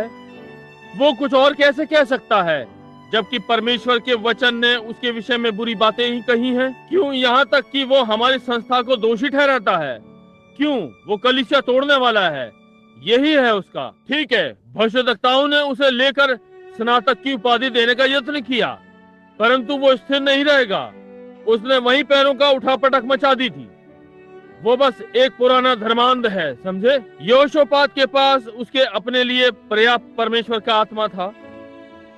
अपने पिता से उसने कहा, मैं उसे सुनना चाहूंगा, जाकर उसे ले आओ। अच्छा, मैं आपको चेतावनी दे रहा हूँ, मैं आपको चेतावनी दे रहा हूँ। वो बेढंगा और सब कुछ है। जो सम्मान दूसरों के पास है उसके पास नहीं है। मैं उसे सुनना चाहता हूँ। मेरी भेड़ मेरी आवाज सुनती है, वो अपरिचित के पीछे नहीं जाती। और ऐसा हुआ कि यहोशापात परमेश्वर का एक मेमना था। उसने कहा, ठीक नहीं जान पड़ता, ये ठीक सा, इसमें खड़खड़ाहट है परंतु इसमें गूंज नहीं है, जैसे कि गूंजता हुआ पीतल और बजते हुए मजीरे। यह ठीक नहीं लग रहा, जैसे गाय की टीन की छत पर मटर गिर रही हो, जैसे कि रॉय डेविस कहा करते थे। ये बिल्कुल ठीक नहीं है, ठीक नहीं लग रहा। उसने कहा, मुझे इस व्यक्ति को सुनने दो जो धर्मांध है, जैसे कि आप कहते हैं, वो जो आपकी संस्था का सदस्य नहीं बनेगा और जिसका अपना विचार है, क्योंकि वो जान गया है कि उस व्यक्ति के पास सत्य होना चाहिए, क्योंकि वो जान गया है कि वो नहीं था। इसलिए उसने कहा, मैं भेजकर उसे बुलवाऊंगा। इसलिए वे वहां पहाड़ों पर गए, वहां नीचे पगडंडी पर जहां कहीं वो प्रचार कर रहा था, या छोटे से घर में, और एक दौड़ता हुआ आया। और जबकि वे चले गए थे, ओ प्रभु, उनमें झल्लाहट थी, क्योंकि यहाँ तक कि उनमें से एक सिदकिय्याह नाम का, उसने जाकर अपने सिर पर एक सींग रखा। ओ भाई, अभी अभी उसे एक प्रकाशन मिला, उसके हाथों में तेल था और बहुत कुछ। उसने अपने लिए एक समय लिया। हाँ श्रीमान, यहोवा यूं कहता है, हम कैसे इन सींगों से आराम को उसको देश में उसके पीछे धकेलने जा रहे हैं। उनके पास उनका समय था। इसलिए हरकारा जो आया बोला, मिकाया? कहा, हाँ। क्या तू ही इमला का पुत्र है? हाँ, मैं ही हूँ। क्या तू ही वो भविष्यद्वक्ता, पवित्र शोर करने वाला एक हठधर्मी? मैं समझता हूँ कि मैं ही हूँ। अच्छा, राजा तुझसे मिलना चाहता है। ओह, वो चाहता है? मिकाया को पहले ही मालूम था। संदेह नहीं, प्रभु ने जो किया उसे बता दिया था। वे वहाँ सब क्यों जमा है। इसलिए वो उठा। इसलिए उसने कहा, अब एक मिनट रुको, इसके पहले तुम ये बेदारी आरंभ करो। मैं तुम्हें बताने जा रहा हूँ कि क्या प्रचार करना है। अब सारे प्रचारक इन बातों के विषय में प्रचार नहीं करते। तू उस घुड़दौड़ के लिए कुछ मत कहना, और तू इस सब के विषय में कुछ भी मत कहना, ये या वो, क्योंकि तू देख, दूसरे प्रचारक ये नहीं कहते। कहा, तू भी वही कहना जो उन्होंने कहा। अब आज भी यही था। अब हम वही कहने जा रहे हैं जो वचन कहता है। उसने कहा, मिकाया, दूसरे भविष्यद्वक्ताओं ने हमारे राजा के विषय में अच्छी भविष्यवाणी की है, और अब आप जानते हैं, वैसे भी वो एक सम्मानजनक व्यक्ति है। अब तुझे भी वही बात कहनी चाहिए जो वे कहते हैं और अच्छी भविष्यवाणी करते हैं। उसने कहा, जैसा कि मेरा जीवित परमेश्वर, मैं केवल वही कहूंगा जो यहोवा कहता है। आमीन। परमेश्वर हमें थोड़े से मिकाया दे जो वचन के साथ स्थिर रहें। उसके पास वे सारी वैभवताएं नहीं थीं जो दूसरों के पास थीं। उसके पास वे उपाधियां नहीं थीं जो दूसरों के पास थीं, पीएचडी। उसका कोई सामाजिक स्तर नहीं था। उसके पास वो महान डीडी नहीं थी उन लोगों के सामने, परंतु उसके पास वचन था। आमीन। ओ, यही था। वो जानता था कि परमेश्वर उसका वचन बनाए रखेगा। इसलिए उसने कहा, परमेश्वर ने जो मुझसे कहने को कहा है, मैं वही कहूंगा जो परमेश्वर कहता है। और यदि परमेश्वर पहले से इन आने वाले दिनों के लिए बताता है, ये इस गलत बात की भविष्यवाणी करता है कि स्त्रियों को उपासना या संतों की बिछवाई, यदि वो इन सब अर्थहीन बातों को दोषी ठहराता है, ये दूसरी बातें, और कहता है जैसे जैनन जम्ब्रेस ने मूसा का सामना किया, ऐसे ही अंत के दिनों में होगा। मैं परमेश्वर के वचन की बातों को दोषी ठहराता हूँ और कहता हूँ कि ये गलत है। वचन के साथ स्थिर रहें। मैं चिंता नहीं करता कि आपको कितनी अनुभूति होती है और आप कितने कूद और चिल्ला सकते हैं, आप ये कितना कर सकते हैं। यदि परमेश्वर का आत्मा आपको शुद्ध और सिद्ध जीवन परमेश्वर के सम्मुख जीने के लिए अगुवाई नहीं करता तो उस बात को निकम्मा ठहराओ। परमेश्वर ने आपसे चाहा कि तेल बहाओ तो वो आपको जैतून का पेड़ बनाता या एक टेक्सास का तेल का कुआं। मैं आपको कुछ बता दूं, हर चीज के लिए परमेश्वर का उद्देश्य है।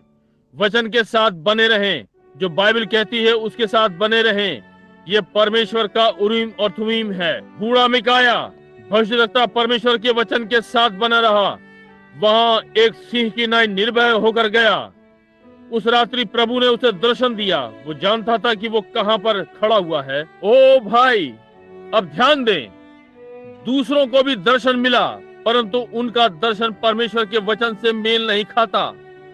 परंतु मिकाया का परमेश्वर के वचन के संग था, क्योंकि एलिया जिसके पास परमेश्वर का वचन भविष्यवक्ता भविष्य बताने वाला, उसने कह दिया था कि अहाब के साथ क्या घटित होगा। इसलिए मिकाया और कुछ कैसे कह सकता था, कैसे कुछ अच्छा हो सकता था, जबकि परमेश्वर के वचन ने कह दिया कि बुरा होने जा रहा है। इसलिए वो वचन के साथ था। भाई, कोई मतलब नहीं कि इमारत की चोटी कितनी ऊंची हो या कितने अच्छे वस्त्रों वाले लोग जाते हैं, पास्टर के पास कितनी शिक्षा या कोई बात, या बिशप शीन क्या कहते हैं या कोई और। यदि ये वचन विरोध में है तो उससे अलग रहें, वचन में बने रहें। परमेश्वर का सच्चा दास यही रहता है, ठीक वचन पर। ये ठीक बात। मिकाया ने जाकर अपना दर्शन देखा, और जब उसने भविष्यवाणी की और दर्शन देखा, उसने कहा, देखा ये ठीक वचन के साथ मेल खाता है, उसके साथ ठीक ठीक बैठता है। वो जान गया कि उसके पास यहोवा यूं कहता है। वहां गया, उसने कहा, मिकाया इमला के पुत्र, क्या मुझे रमोत गिलाद पर जाना चाहिए या मैं रुका रहूं? मिकाया ने कहा, जा, चला जा। कहा, अब ये ठीक नहीं जान पड़ता। वो भी स्वयं में छितरा जान गया कि क्या है। और बहुत से लोगों ने उन बड़ी बड़ी विशेष संस्थाओं में सदस्यता ली ताकि लोकप्रिय हो जाएं। वे अंतर को जानते हैं। जीवन की आत्मा जो संसार में कार्य करती थी, वो इस भिन्नता को बताएगी यदि उनमें कोई जीवन की चिंगारी है। वे इन धर्मांताओं के पीछे जाते हैं जो कि मेंढकों के कूदने की और कीटों की उड़ान और हिलना और कूदना, दौड़ते रहना और सब कुछ, जबकि वे जानते हैं कि ये विरोध में है, परंतु वे फिर भी इसके संग चलते हैं उस उत्तेजना के कारण। कौन उत्तेजना की चिंता करता है? मैं यहोवा यूं कहता हूँ, वो चाहता हूँ। ये ठीक बात है। वचन क्या कहता है? अब मैं हृदय को लगने वाले धर्म में विश्वास करता हूँ, मैं आनंद में विश्वास करता हूँ जो कि मैं जान सकता हूँ, मैं पवित्र आत्मा के सामर्थ्य में विश्वास करता हूँ, मैं दिव्य चंगाई में विश्वास करता हूँ, मैं वरदानों के प्रकटीकरण में विश्वास करता हूँ, परंतु उन्हें आदरपूर्ण देह में स्थान पर होना, वचन के ठीक समरूप कार्य करें। जब मैं एक स्थान पर जाकर प्रचार आरंभ करता हूँ और सामने वेदी पर बुलाता हूँ, एक महिला खड़ी होकर अन्य भाषा में बोलती है, कितना लज्जाजनक है, ये कितना दयनीय है। ये दर्शाता है कि उनका सेवक गण यानी पास्टर वचन पर नहीं है। वो इन बातों को रोकेगा और कहा, आप ये ना करें। समझे? वरदान के विरुद्ध में कुछ नहीं, ये इसका गलत प्रयोग है। समझे? और बहुत सी बातें, मैं इसके लिए घंटों का समय ले सकता हूँ। आप जानते हैं मैं किस विषय पर बात कर रहा हूँ। ये कुल मिलाकर कैथोलिकवाद और प्रोटेस्टेंटवाद। परंतु वचन में स्थिर रहें। अब ध्यान दें। और जब उसने दर्शन देखा, उसने जाकर उसे बताया। उसने कहा, जा, चढ़ जाओ। उसने कहा, कितनी बार मैं तुझसे अनुरोध करूं कि मुझे सत्य बता। उसने कहा, मैंने इजराइल को बिना चरवाहे के तितर बितर भटकती हुई भेड़ों की नाई देखा है। और उसने कहा, मैंने तुझे बताया था, मुझे मालूम था कि वो क्या कहेगा, इसके पहले कि उसे यहाँ बुलाया जाता। ये ठीक बात है, वो कुछ नहीं कह सका। उसके पास परमेश्वर का वचन था। वो और कुछ नहीं कर सका सिवाय चीजों को दोषी ठहराने के। और मैं कहता हूँ, आज रात्रि इस बाइबल के उजियाले में मैं इस अर्थहीन उत्तेजना, धर्मांधता और वे बातें जो कर रहे हैं दोषी ठहराता हूँ। परमेश्वर के वचन का इससे कोई लेना देना नहीं, और कलीसिया ठीक है। और वे दूसरी बातें, मैं इसे यीशु मसीह के नाम में दोषी ठहराता हूँ। परमेश्वर के वचन के अधिकार से आकाश और पृथ्वी टल जाएंगे, परंतु परमेश्वर का वचन सदा सत्य रहेगा। ये ठीक बात है। अब कहा जाओ और आक्रमण करो यदि आप चाहते हो तो। और क्या घटित हुआ? इस व्यक्ति को बहुत ही उत्तेजना थी। एक महान समय था। वो इधर उधर घूमा और अपने हाथ से उसके गाल पर थप्पड़ मारा, उसे मारा। ओ, मैं उसे ये कहते हुए कैसे सुन सकता हूँ, तू साधारण सा नकली पवित्र शोर करने वाला। परमेश्वर का आत्मा मुझे छोड़कर कहाँ गया? ये तेरे पास कब पहुंच गया? उसने कहा, तुझे मालूम मैंने क्या देखा? उसने कहा, जबकि तुम सबका यहाँ पर एक महान समय है और तुम्हारा बहुत ही शोरगुल यहाँ पर था, तो वहाँ उसी समय स्वर्ग में कुछ घटित हो रहा था। और मैं आपको बता रहा हूँ, जब उड़ाऊ पुत्र सूअरों के बाड़े में था और अमेरिका ढिच्चक ढिच्चक की धुन पर नाच और रोकन रोल कर रहा था अपने एल्विस प्रेस्ली के संग, और वे जो लव सूसी के संग हैं, तो इस समय स्वर्ग में एक सभा चल रही है। उसने कहा, परमेश्वर ने खिड़की खोली और मुझे देखने दिया। जबकि तुम्हारा नाच गाने का समय था, परमेश्वर ने मुझे स्वर्ग में देखने दिया और मैंने वहां कुछ देखा। कहा, तूने क्या देखा? उसने कहा, मैंने परमेश्वर की एक बड़ी सेना देखी जो उसके दाहिने और बाएं बैठी थी, और उसके एक और दूसरे हाथ की ओर स्वरदूत बैठे थे। और कहा, जब मैंने स्वरदूतों को एक हाथ और दूसरे हाथ की ओर बैठे हुए देखा, स्वर्ग में एक बड़ी सेना एकत्र हुई। और कहा, परमेश्वर ने कहा, मैं कौन है जिसको मैं भेजूं? ओ प्रभु, सुनिए, मैं किसको नीचे भेज सकता हूं ताकि हम आहाब को वहां मेरा वचन पूरा करने के लिए लाऊं, जो कि मेरे भविष्यद्वक्ता के द्वारा बोला गया था। चाहे जो भी हो भाई, वचन के साथ बने रहें। कितने भी नाच और दावतें उनकी हों, और वे इसे कलीसिया में कितना भी करें, वे कलीसिया में कैसे भी कार्य करें, चाहे वे ये वो कितना भी करें, परमेश्वर अपने वचन को हर समय बनाए रखता है। ध्यान दें, परंतु कहा, हम किसे नीचे भेजें? किसे नीचे भेजें? वहां की आहाब को यहाँ ले आए, क्योंकि इसे पूरा होना है। और उसने कहा, मैंने देखा एक झूठ बोलने वाली आत्मा आई, बोली, मुझे जाने दें, मैं नीचे जाऊंगी और हर बिशप के भीतर बैठ जाऊंगी और उन भविष्यद्वक्ताओं के और सारे प्रांतीय पुरोहितों और उन सब बाकियों में समा जाऊंगी और उन्हें झूठी भविष्यवाणी के लिए प्रेरित करूंगी। इसलिए मैं उन्हें वहां ला सकती हूँ। अब एक मिनट रुकिए, ठहरिए। क्या आप तैयार हैं? प्रेरणा, प्रेरणा, वो जो बाइबल के साथ मेल ना खाए वो गलत प्रेरणा है। भाई ब्रैनम, हम कैसे निश्चित हो सकते हैं कि हम सही हैं? हम उसे आते हुए देखते हैं, और ये सारी चीजें और हर धार्मिकताएं वचन के साथ स्थिर रहें। निश्चय ही वे दोनों प्रेरित थे। यहाँ एक छोटा व्यक्ति था जो स्वयं अकेला खड़ा था, वो प्रेरणा में था। यहाँ 400 थे अच्छे बिशप और वे प्रेरणा में थे, और प्रत्येक कह रहा था, यहोवा यूं कहता है। परंतु हम कैसे जाने कि कौन सा ठीक है? वचन के साथ स्थिर रहें। मिकाया के पास वचन था और वह जानता था कि बुरे के साथ बुरा होना है। वो इस ढोंग को जानता था।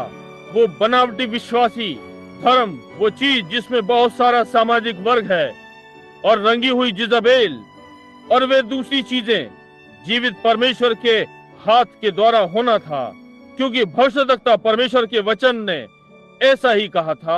आप कहते हैं, क्या भविष्यद्वक्ता परमेश्वर का वचन था? जी हाँ श्रीमान, मत डर। बीते समय में भांति भांति से प्रभु ने हमारे पितरों और भविष्यद्वक्ताओं के द्वारा बातें की, और इन अंत के दिनों में अपने पुत्र के द्वारा मसीह यीशु। ये ठीक बात है, निश्चय ही ये परमेश्वर का वचन था। वहां वे प्रेरणा में था, सोचा कि वे ठीक थे।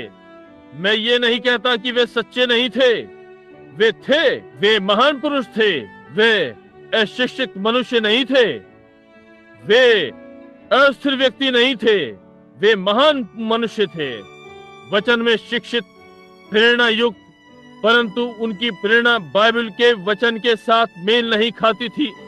यही कारण था कि मिकाया जानता था कि वे गलत थे। और बाइबल ने ये कहा है कि अंत के दिनों में लोग अपना ही भला चाहने वाले होंगे। क्यों? मुझे बताने का अर्थ कि वो 2 गुणा 4 मुझे बता सकता है। मैं बिशप हूँ, मैं अमुक अमुक का अध्यक्ष हूँ, मैं कैथोलिक कलीसिया में महान व्यक्ति हूँ, मैं मेथोडिस्ट, बैप्टिस्ट और यहाँ तक कि पेंटिकॉस्टल में महान व्यक्ति हूँ, मैं प्रांतीय पुरोहित हूँ।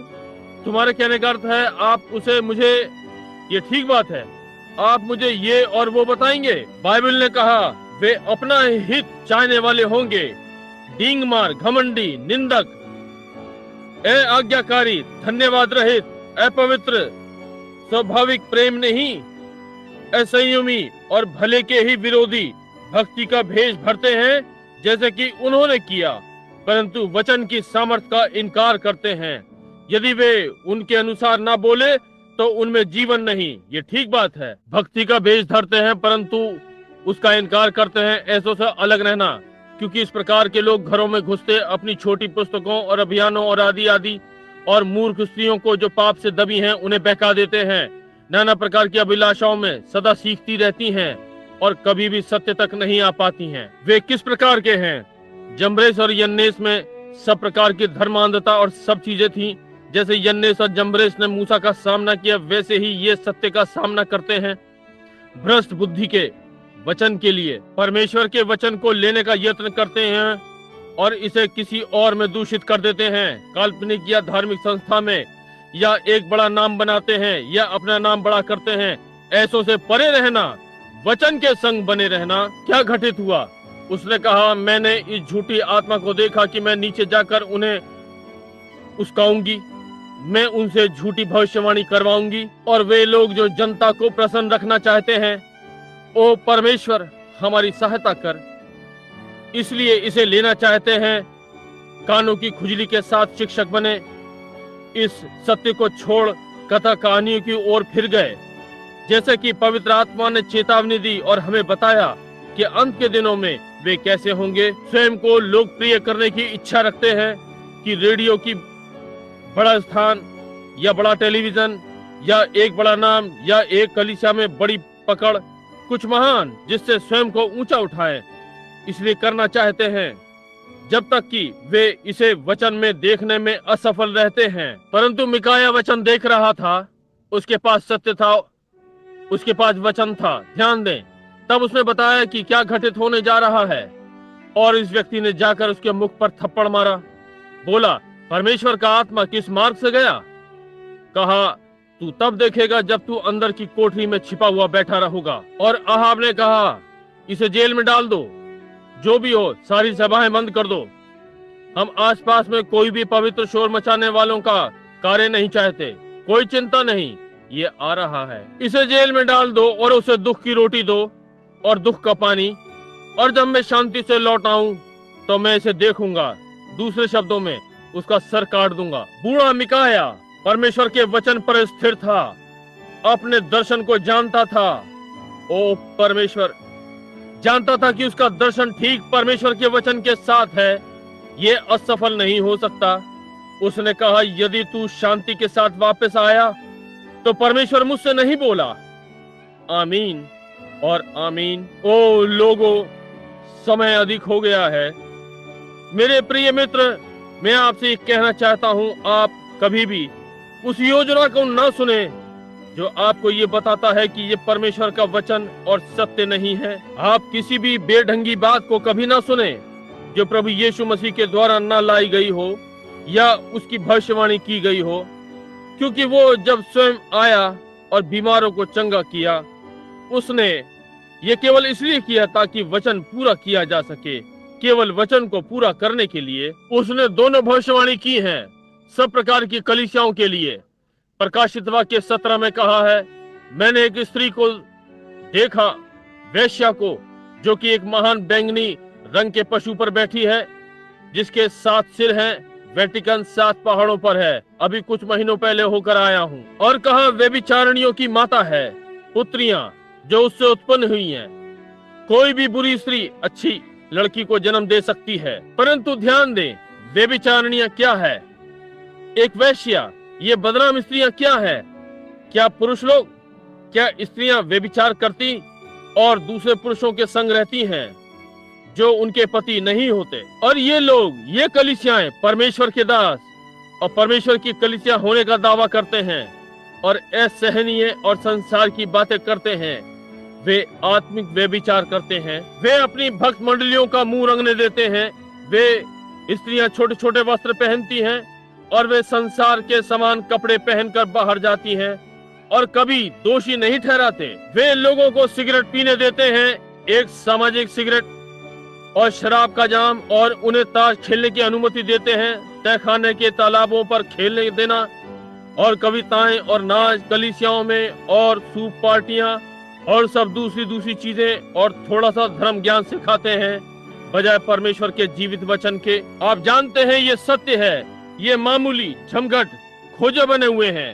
मैं नहीं जानता क्या शैतान का है, और मसीह के नाम में मैं इसे दोषी ठहराता हूँ परमेश्वर के वचन के उजियाले में, और कहता हूँ हमें कठोर होना चाहिए, पवित्र आत्मा से जन्मे और प्रेरणा पाए हुए नम्रता में और परमेश्वर की उपस्थिति में चल रहे हैं कि आने वाले दिनों में उठाए जाने को तैयार कर दें। इन बातों से वापस फिरो, परमेश्वर के लोगों घुटने पर आ जाओ। तुम परमेश्वर की कलीसिया जो इस बात का दावा करते हो कि तुमने परमेश्वर की आशीषों को किनारे से चूमा है, परमेश्वर के वचन के साथ बने रहें और कोई भी चीज जो इसके विरुद्ध है उससे अलग हो जाएं और आगे बढ़ते रहें। सांझ के उजियाले यहाँ पर हैं।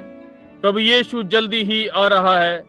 क्या हम अपने सिरों को एक क्षण के लिए झुकाएंगे? ओ उस महान दिन, जो दिन का दिन और पुस्तकों की पुस्तक और पुस्तकें खोली गईं और हर मनुष्य का न्याय वचनों के अनुसार हुआ जो उस पुस्तक में लिखे थे। मेरे बेचारे भ्रमित मित्र, सब नहीं, हाँ मेरे मित्र और आप जिन्होंने बेकार यत्न किया और हवा से लड़े, मैंने ध्यान दिया चिड़िया के समान अपने सिर को खिड़की के शीशे में मारती है कि उजियाले को बाहर लाए। उसने क्या किया? उसने केवल अपना ही भेजा बाहर निकाल लिया। उजियाला चमकता रहा। एक दिन उस स्वतंत्रता की मूर्त स्टैच्यू ऑफ लिबर्टी में उसकी बड़ी भुजा में छोटी चिड़ियाएं आसपास मरी पड़ी थीं। मैंने कहा क्या हुआ? उस व्यक्ति ने कहा पिछली रात्रि तूफान आया था और तूफान में ये छोटी चिड़ियाएं उजियाले में घुसी, बजाय कि उस उजियाले से सुरक्षित स्थान पाने की कोशिश करती। उन्होंने ज्योति को अपने छोटे पंखों से बुझाना चाहा और उनका भेजा बाहर निकल गया। अपना भेजा बाहर निकालने का यत्न न करें कि परमेश्वर के वचन से कुछ ऐसा कहलवाएं जो कि वो नहीं कहता। अपने को आज के समाजों से मिलाने का यत्न न करें, क्योंकि यदि आप संसार से प्रेम करते हैं या संसार की वस्तुओं से, तो फिर परमेश्वर का प्रेम आप में नहीं है। क्यों नहीं संदेश की ज्योति लेकर आज रात्रि संतुष्ट होने के लिए उड़ जाएं? ओ परमेश्वर हमें बचाएं। स्वर्गीय पिता, जैसे कि पुरुष और स्त्रियां यहाँ पर बैठे हुए हैं, लड़के और लड़कियां, अनंतता के लिए लोग, पेट्रोलियम और अंतरिक्षीय ज्योति इस संसार की 16 विभिन्न पदार्थों के साथ जिससे हम बने हुए हैं, उनके देह के भीतर एक प्राण है जो कि अमूल्य है। वो आरंभ में वो वहां आरंभ हुआ। और प्रभु, मैं तुझसे प्रार्थना करता हूं कि इस समय उस हृदय, उस प्राण, उस कोमल स्थान के साथ जो सदा जीवित रहता है व्यवहार कर, जो हमें आगे बढ़ाता है। और मैं आपसे प्रार्थना करता हूं कि आप आज रात्रि प्रत्येक खोए हुए पापी को बचा लेंगे। वे अनुभव कर सके कि महान मील के पत्थर जिन्हें हम पीछे छोड़ते जा रहे थे, चिन्ह सड़क के दोनों ओर चमक रहे हैं। ये केवल जल्द ही उस धर्मी के प्रकट होने की ओर संकेत कर रहे हैं।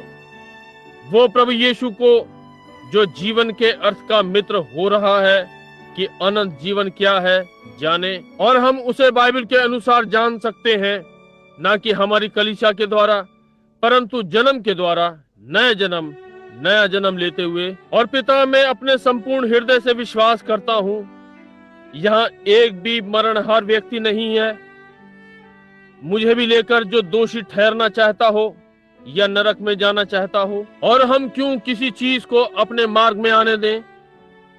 क्यों हम धोखे वाली नकल को स्वीकार करें जबकि आकाश वास्तविकता से भरा हुआ है और जबकि पृथ्वी अपनी महान मद्यपान की दावत, शराब पीना, कोलाहल, अर्धनंगी महिलाएं जैसे नबूकदनेस्सर की रखेले थीं।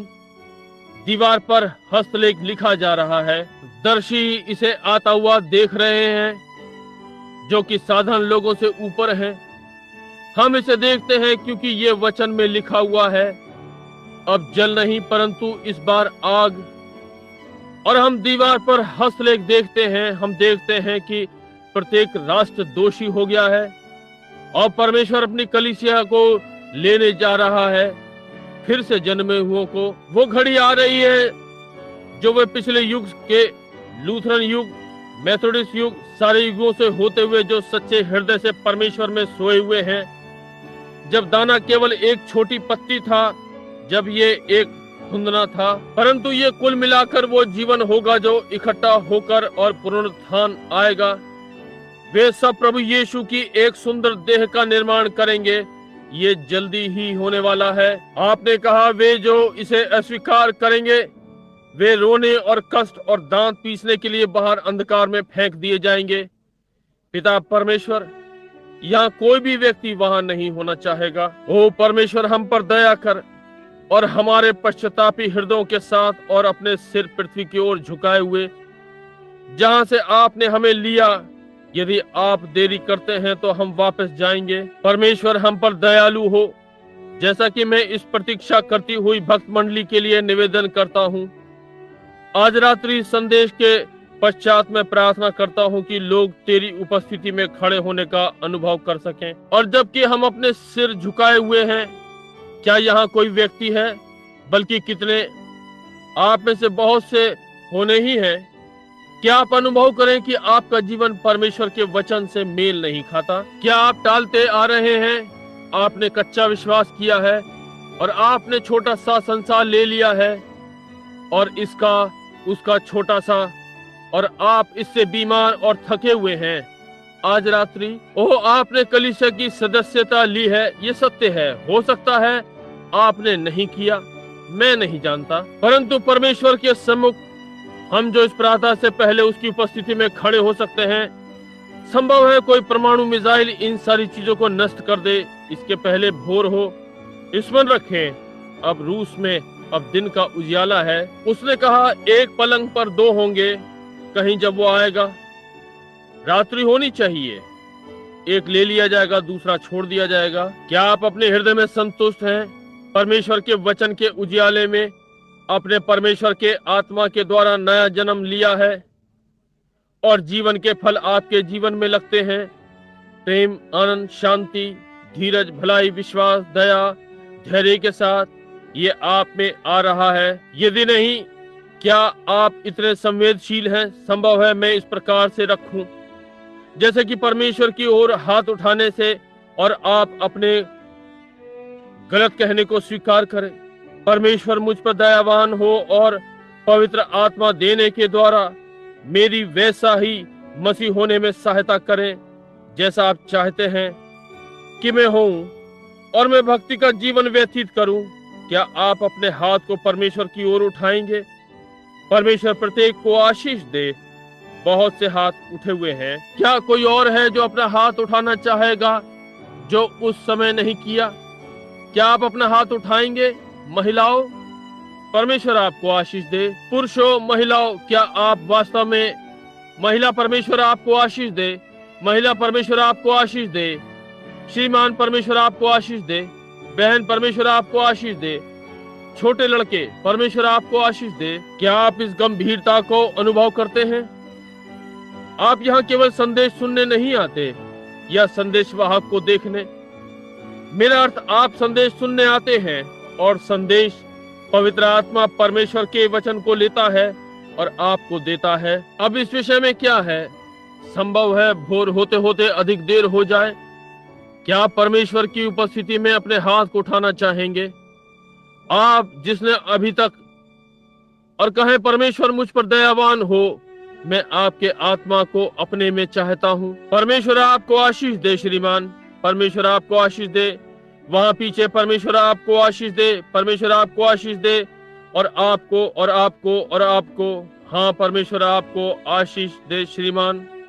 परमेश्वर आपको आशीष दे श्रीमान। क्या आप कहना चाहेंगे, परमेश्वर मैं कुमार के घर को जा रहा हूँ, मैं बीमार और थका हुआ हूँ, मैंने सदा एक पवित्र जीवन की इच्छा की है और आज रात्रि मैं कुमार के घर को अपना हृदय रखने जा रहा हूँ।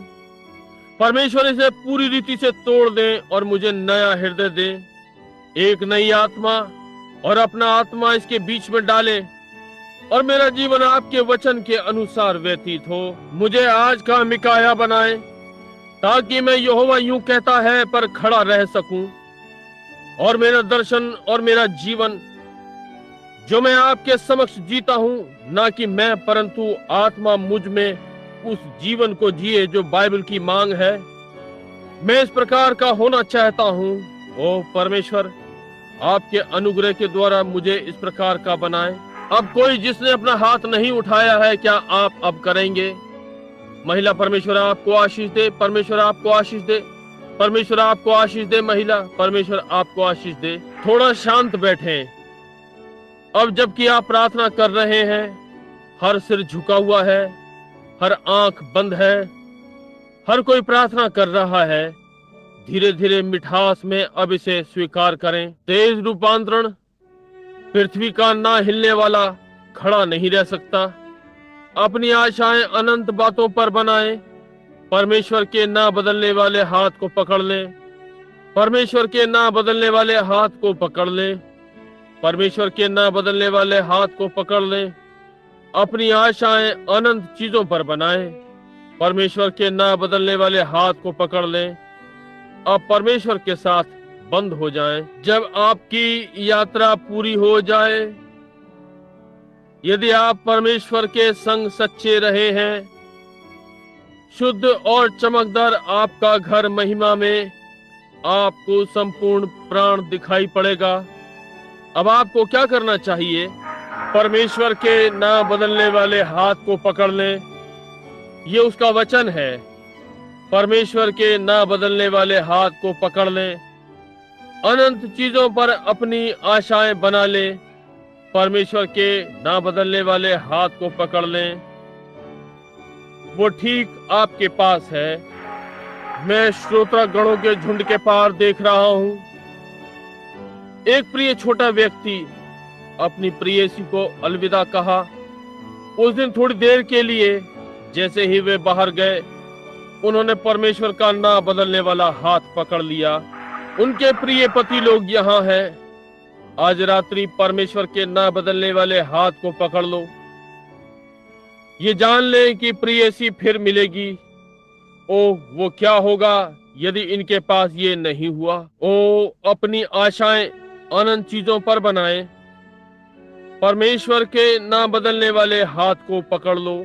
हमारे स्वर्गीय पिता, जैसे कि मीठा संगीत स्वर दे रहा है और ये संदेश है, एक प्रचारक पवित्र आत्मा हमें संगीत के द्वारा प्रचार कर रहा है, बता रहा है कि आज रात्रि इस संदेश के साथ क्या करें। केवल परमेश्वर के ना बदलने वाले वचन को थाम लो। आकाश और पृथ्वी टल जाएंगे और बदल जाएंगे, परंतु मेरा वचन कभी ना टलेगा। ये नहीं बदल सकता। ये ना बदलने वाले परमेश्वर का वचन है। तेरे वचन को मैंने अपने हृदय में छिपा लिया है।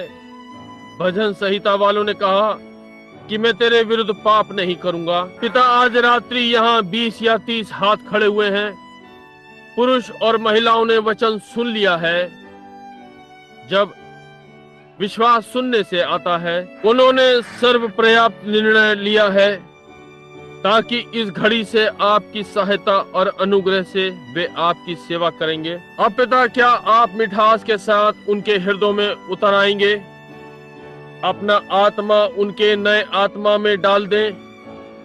आपको उन्हें नई आत्मा देना ही है, या वे कभी भी अपने हाथों को रोके नहीं रहेंगे। नहीं तो उनकी इच्छा ही नहीं होती, परंतु वे कुम्हार के घर को गए और आपको अपनी भावनाएं और विचारों को बदलने दिया, और अब उनके हृदय में वे नम्र हो गए हैं। और आपने कहा, जब तक मेरा पिता ही किसी को ना खींच ले, कोई मेरे पास नहीं आ सकता। बालकों से बूढ़ों तक किसी ने अपने हाथ उठाए ना होते, जब तक आप उनसे ये करने को नहीं कहते। उन्होंने ये किया है क्योंकि आपने उनसे बातें की हैं, और ये परमेश्वर है जो उन्हें मसीह को दे रहा है।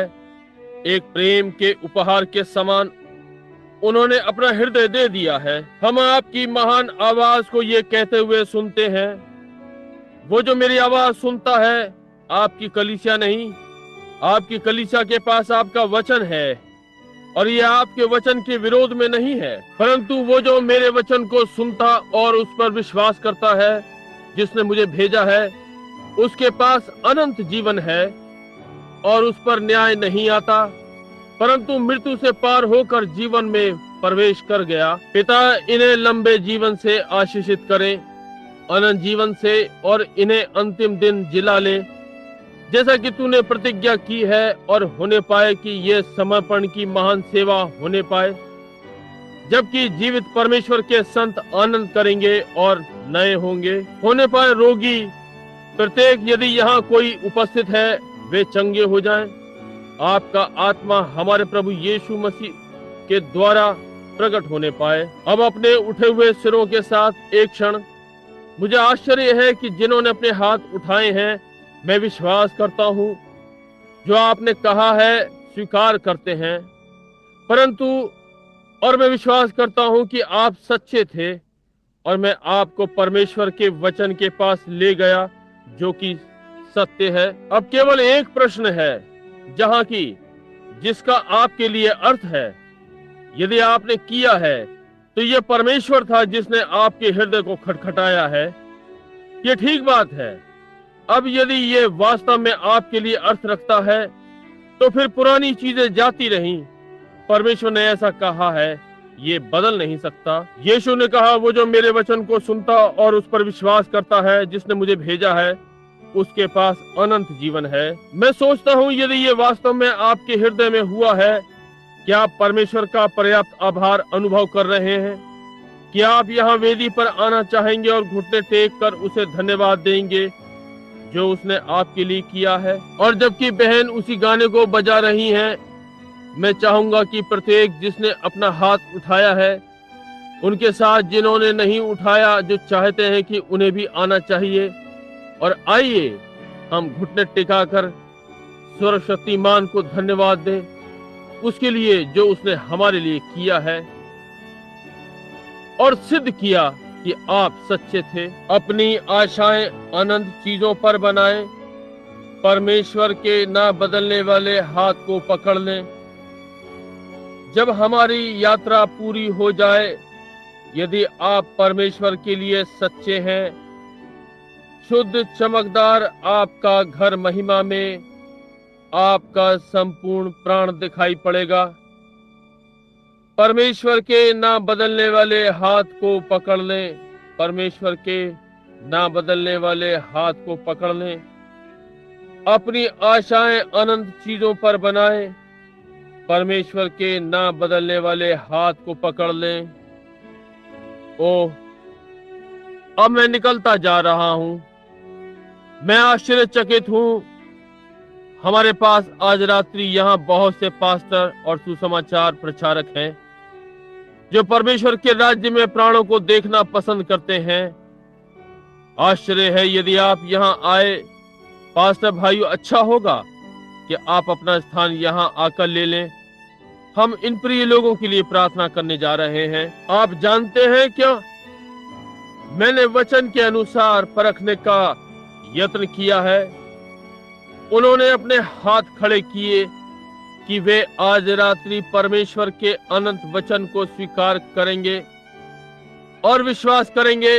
मैंने कहा, अब हमें प्रार्थना की है। अब देखिए यीशु ने क्या कहा।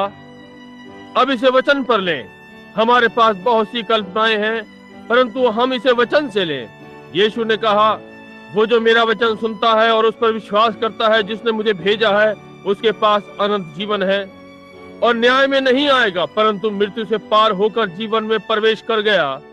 परमेश्वर ने ऐसा कहा है। ये सदा के लिए तय हो गया। मनुष्य नहीं, यीशु ने कहा, मेरे पास नहीं आ सकता जब तक मेरा पिता ही उसे ना खींचे, और वो सब जो पिता ने मुझे दिया है मेरे पास आएगा। कोई नहीं खोया। वो जो मेरा मांस खाता और मेरा लहू पीता है उसके पास अनंत जीवन है, और मैं उसे अंतिम दिन जिला उठाऊंगा। ओ क्या ही शानदार इस वेदी को देखना, जब एक प्राण 10,000 संसारों के समान मूल्यवान है। वे कभी भी कलीसिया के सदस्य बनने नहीं आते। वे इसलिए आते हैं क्योंकि वे मसीह की देह के सदस्य हैं। वे धन्यवाद चढ़ाने और प्रार्थना करने आते हैं। और मैं प्रार्थना करता हूँ, पवित्र आत्मा अभिषेक करेगा और प्रत्येक हृदय को भर देगा। ऊपर और नीचे आज रात्रि इस वेदी पर शांति के और मिठास नम्र आत्मा वो फलों को लाएगा, और मसीह की धार्मिकता को जब तक उनकी देह में श्वास है और अपने घर में महिमा में जाते हैं। क्या प्रचारक और पास्टर लोग आकर हमारे यहाँ संग चारों ओर खड़े होंगे जबकि हम प्रार्थना करते हैं? यदि आप आएंगे, प्रत्येक, कोई मतलब नहीं कि आप कलीसियाओं से संबंधित हैं, इसका कोई लेना देना नहीं।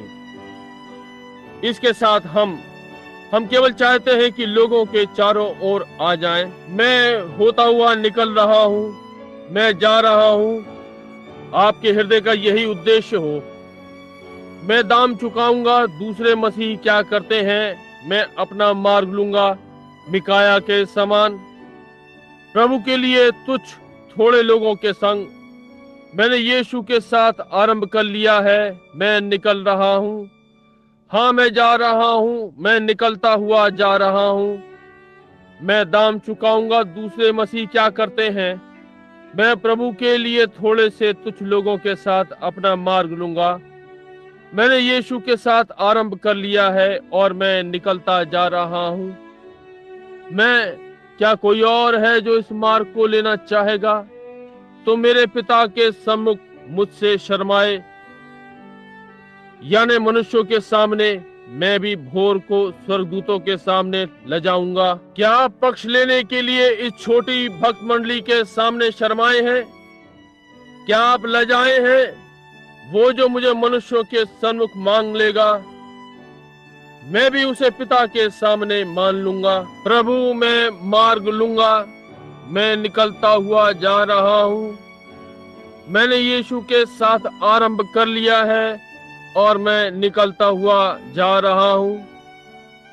हर एक प्रार्थना में रहे जबकि वे परमेश्वर का धन्यवाद कर रहे हैं अपनी पापों की क्षमा के लिए। ओ परमेश्वर पिता और मनुष्य जाति के छुड़ाने वाले, ये लोग आज रात्रि को आए हैं ये मानते हुए कि वे लोग पर्याप्त रीति से मसीह की देह में नहीं रखे गए थे, और आज रात्रि वे अपना स्थान लेने आए हैं परमेश्वर के हाथ की अगुवाई के द्वारा और वचन के द्वारा। और अब हम प्रार्थना करते हैं कि आप उन्हें राज्य में स्थिर करेंगे।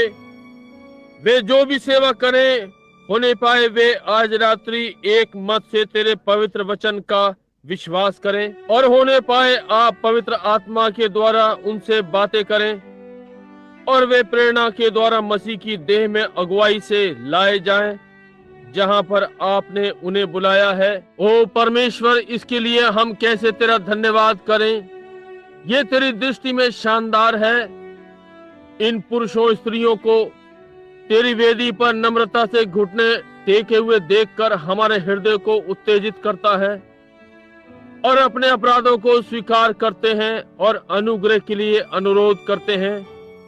उन्हें प्रभु के द्वारा ले ले।